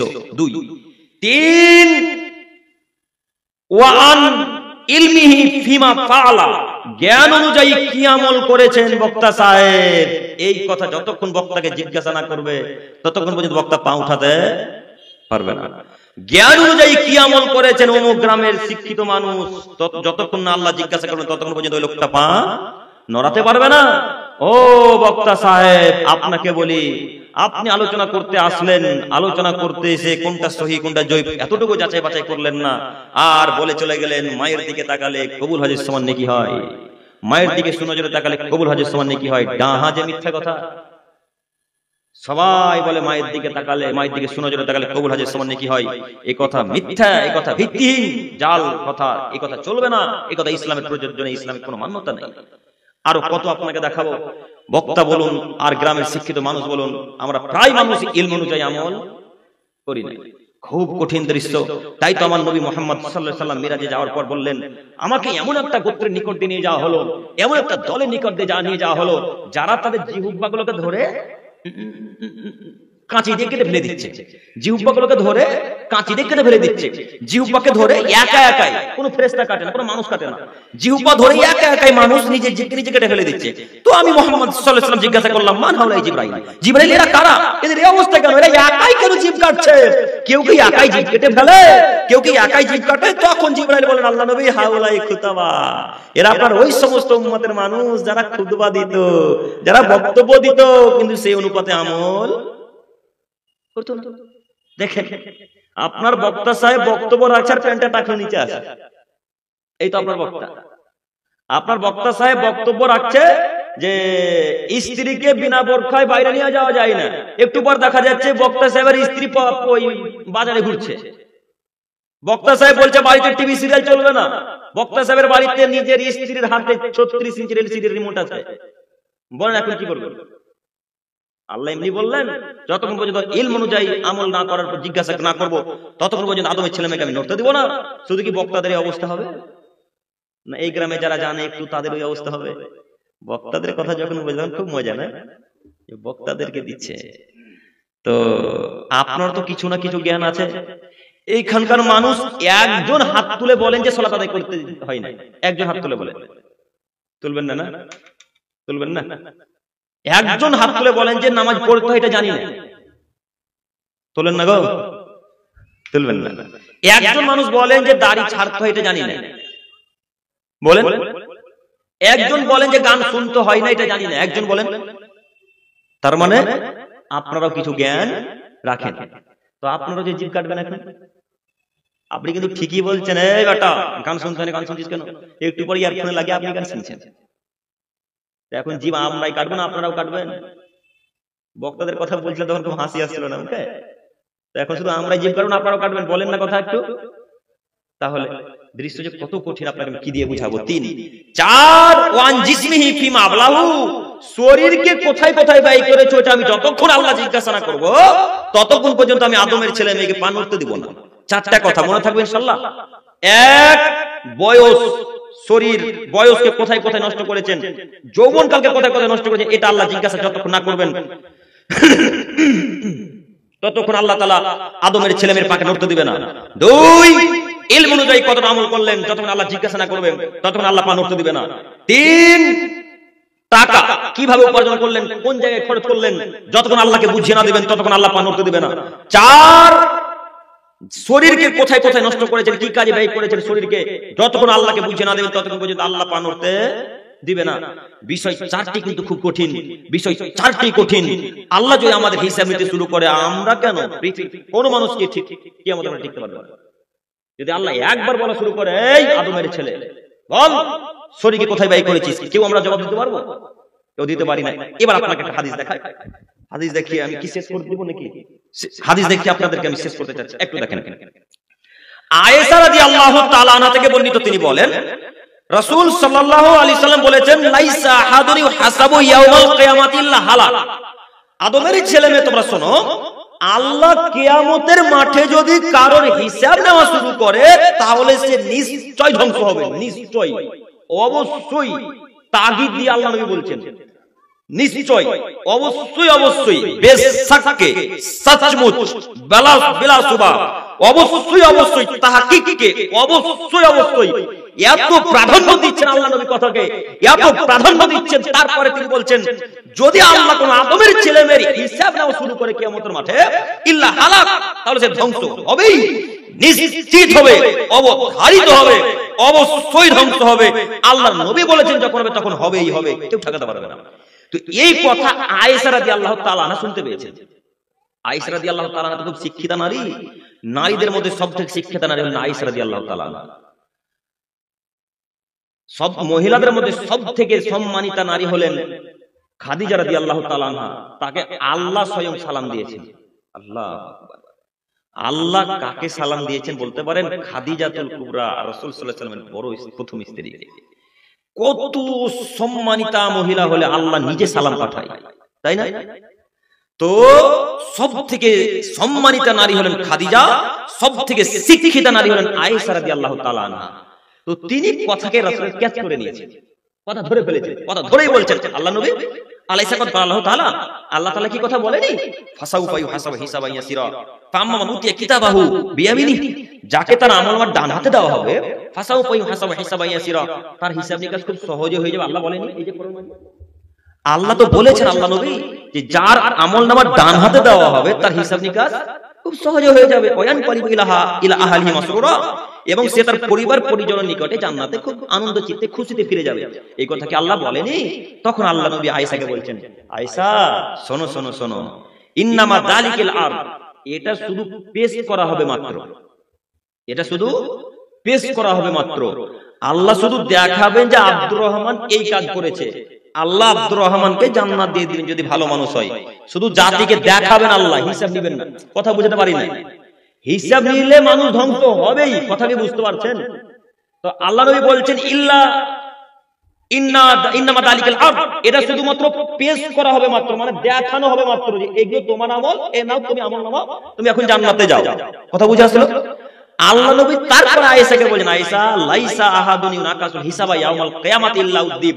আয়েশা, আল্লাহ যদি কিয়ামতের মাঠে আদমের ছেলে মেয়ের কোনো হিসাব নিতে শুরু করে, কোনো হিসাব নিতে যদি শুরু করে, শুধু পানির হিসাব না বলি, শুধু পানির হিসাব যদি আল্লাহ নিতে শুরু করে, তো ইল্লা উদ্দিব, সে লোকটা আযাবে ধ্বংস হবেই, সে লোকটা আযাবে ধ্বংস হবেই, সে লোকটা আযাবে ধ্বংস হবেই। হাদিস সহিহ মুসলিম মিসকাত। কথা বুঝে আসলো? তো ওই যে একটু আগে একটা চারটা বাক্য বললাম না, এক, যতক্ষণ পর্যন্ত ইলম অনুযায়ী কি আমল না করে আল্লাহ জিজ্ঞাসা না করলে পা নড়তে দিবে না। টাকা কোথায় কোথায় ব্যয় করেছেন জিজ্ঞাসা না করা পর্যন্ত আল্লাহ নড়তে দিবে না। বয়স কোথায় নষ্ট করেছেন, শরীর কোথায় নষ্ট করেছেন, এগুলো যতক্ষণ জিজ্ঞাসা না করবে আল্লাহ নড়তে দিবে না। তো আল্লাহ যদি আপনার উপর দয়া করে শুধু এগুলো পেশ করবেন মাত্র। কথা বুঝে আসলো? কথা বুঝতে পারেনি মনে হয় এখনো? আল্লাহ এই চারটা প্রশ্ন জিজ্ঞাসা করবেন আপনাকে লোক দেখানোর জন্য, যদি সৎ মানুষ হন। আর যদি আল্লাহ আসল আসল জিজ্ঞাসা শুরু করেন তাহলে ধ্বংস সুনিশ্চিত। কেউ আমরা হিসাব দিতে পারবো না। পারবো? 100 টাকা আজকে নিয়ে মালদা যান, কি কিসে কিসে নষ্ট করলেন বুঝতে পারবেন না, ভুলে যাবেন। 100 টাকার হিসাবটা একদিন রাখতে পারি না। তো এত বছর 30 বছর চলে যাও, 60 বছর জীবন পেয়েছি, কিভাবে আল্লাহকে হিসাব দেব? তাই না? কিভাবে আল্লাহকে দেবে?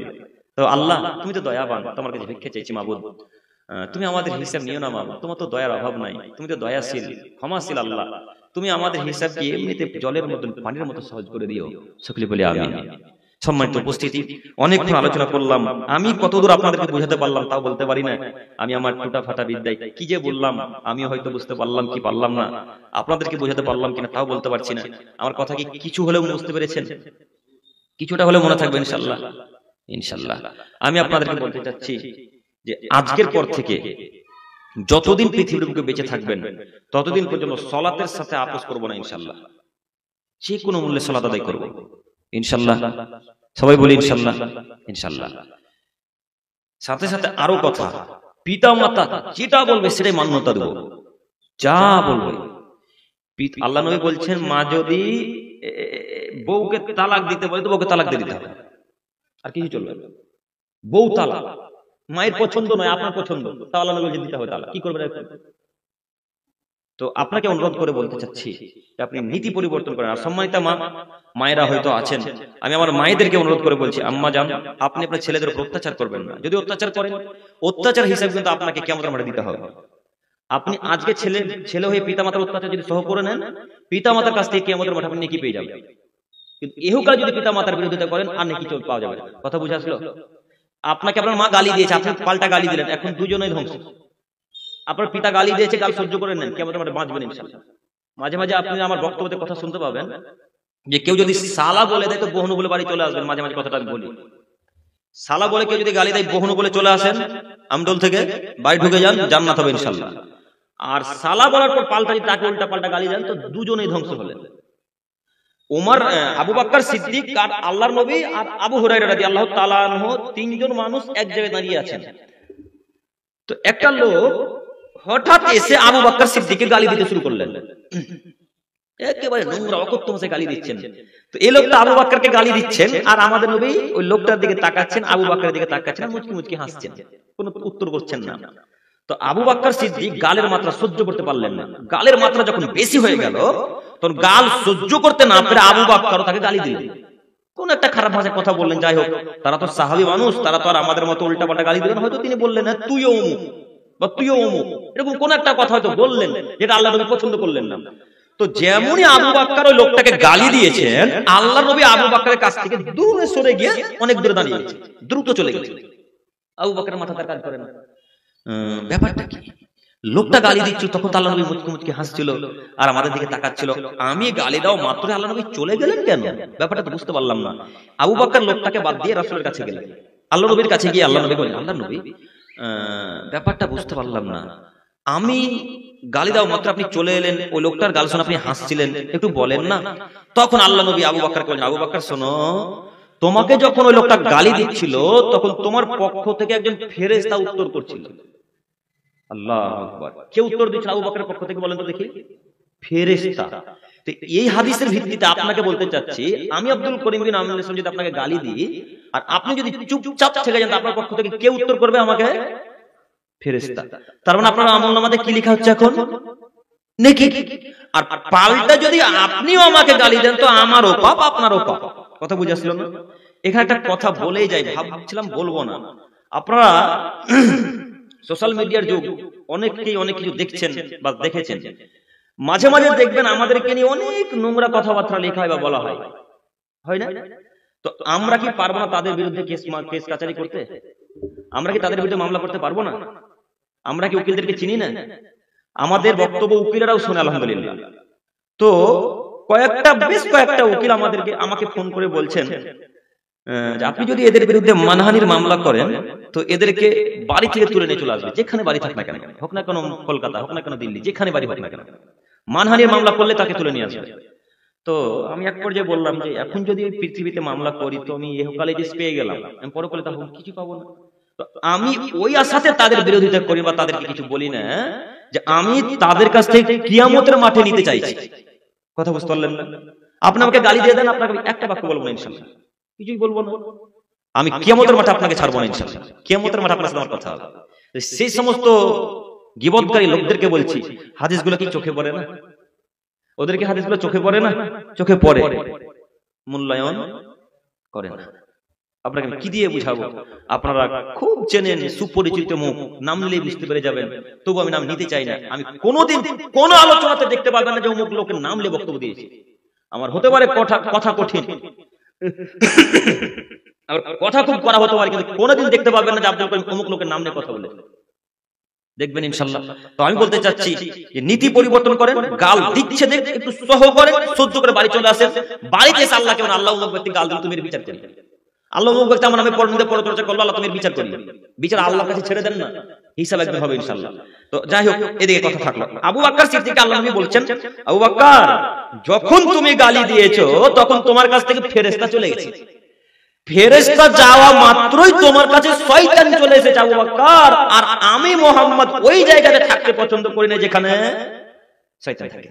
তাই আবু বকর আমি তোমার কাছ থেকে চলে এসেছি। তার মানে বোঝা যাচ্ছে হাদিসের বিবরণ দ্বারা যে গালি দেয় যখন মানুষ, তখন তার কাছে কে থাকে? শয়তান থাকে। শয়তান কোথায় যাবে? জাহান্নামে। তো এখন যারা শয়তানের অনুসারী তারা কোথায় যাবে? দেন গালি কত দেবেন? দেন না কত গালি দেবেন? গালি তো সবাই দিতে পারে, কিন্তু ক্ষমা সবাই দিতে পারে না। ক্ষমা চাও খুব জটিল একটা কঠিন একটা বিষয়, খুব জটিল কঠিন একটা বিষয়। ক্ষমা যখন চাইতে যাবেন তখন মনে হচ্ছে যেন মাটি ফেলে ঢুকে যাবো, তবু সেখানে ক্ষমা চাইবো, এরকম মনে হয় না? এতটা শয়তান আপনাকে আঁকড়ে ধরে। তাই তো আল্লাহ নবী বলেন, এই যখন তোমার রাগ হয় তখন মাটিতে শুয়ে যাও। যখন রাগ হবে মাটিতে শুয়ে যাবেন। মাটির একটা ক্ষমতা আছে, মাটির একটা ক্ষমতা আছে রাগকে মিটিয়ে দিতে পারে। আর যদি মাটিতে না শুয়ে যেতে পারে তাহলে সঙ্গে সঙ্গে আউযু বিল্লাহি মিনাশ শাইতানির রাজিম পাঠ করে সালাত আদায় শুরু করে দেন। দেখেন ইনশাআল্লাহ রাগ কোথায় মিটে গেছে। যখন রেগে যায় মানুষ তখন শয়তান তার কাছে থেকে উৎসাহিত করে, এই রাগ তোকে গাল দিয়েছে, তুই গাল দে না রে, তুই গাল দে, তুই গাল দে। আর কিছু কিছু বন্ধু থাকে দেখবেন উস্কানির মূলক দাও, উস্কানি দিয়ে দাও বন্ধু। উস্কানি বুঝতে পারলেন কি? আব্দুল করিমকে গালি দিয়েছেন, আব্দুল করিম এখন আব্দুল করিমের বন্ধু বলছে, তোকে গাল দিলে তুই কিছু বলবি না? তুই পুরুষ রে, তুই হিজড়া রে, বল কিছু হবে। মানে এমন কথা বলতে বাধ্য করেছেন আমাকে গাল দিতে, এখন দিতে হবে আপনাকে। এরকম ঘটে না বলে, তো ওই বন্ধু থেকে বিরত থাকতে হবে। সম্মানিত মুরব্বী সাহেব, আমি আপনাকে অনুরোধ জানাচ্ছি, যখন মানুষ গালি দেয় তখন তার কাছে শয়তান থাকে, যে কোনো মূল্যে গালি দেওয়া লোকের কাছ থেকে বিরত থাকতে হবে। যাই হোক, অনেক কথা বললাম, কিয়ামতের মাঠ নিয়ে কথা বলছিলাম। আল্লাহ তোমার কাছে ভিক্ষা চাইছি, হিসাব আমাদের সহজ করে দিও। সকলে বলি আমিন।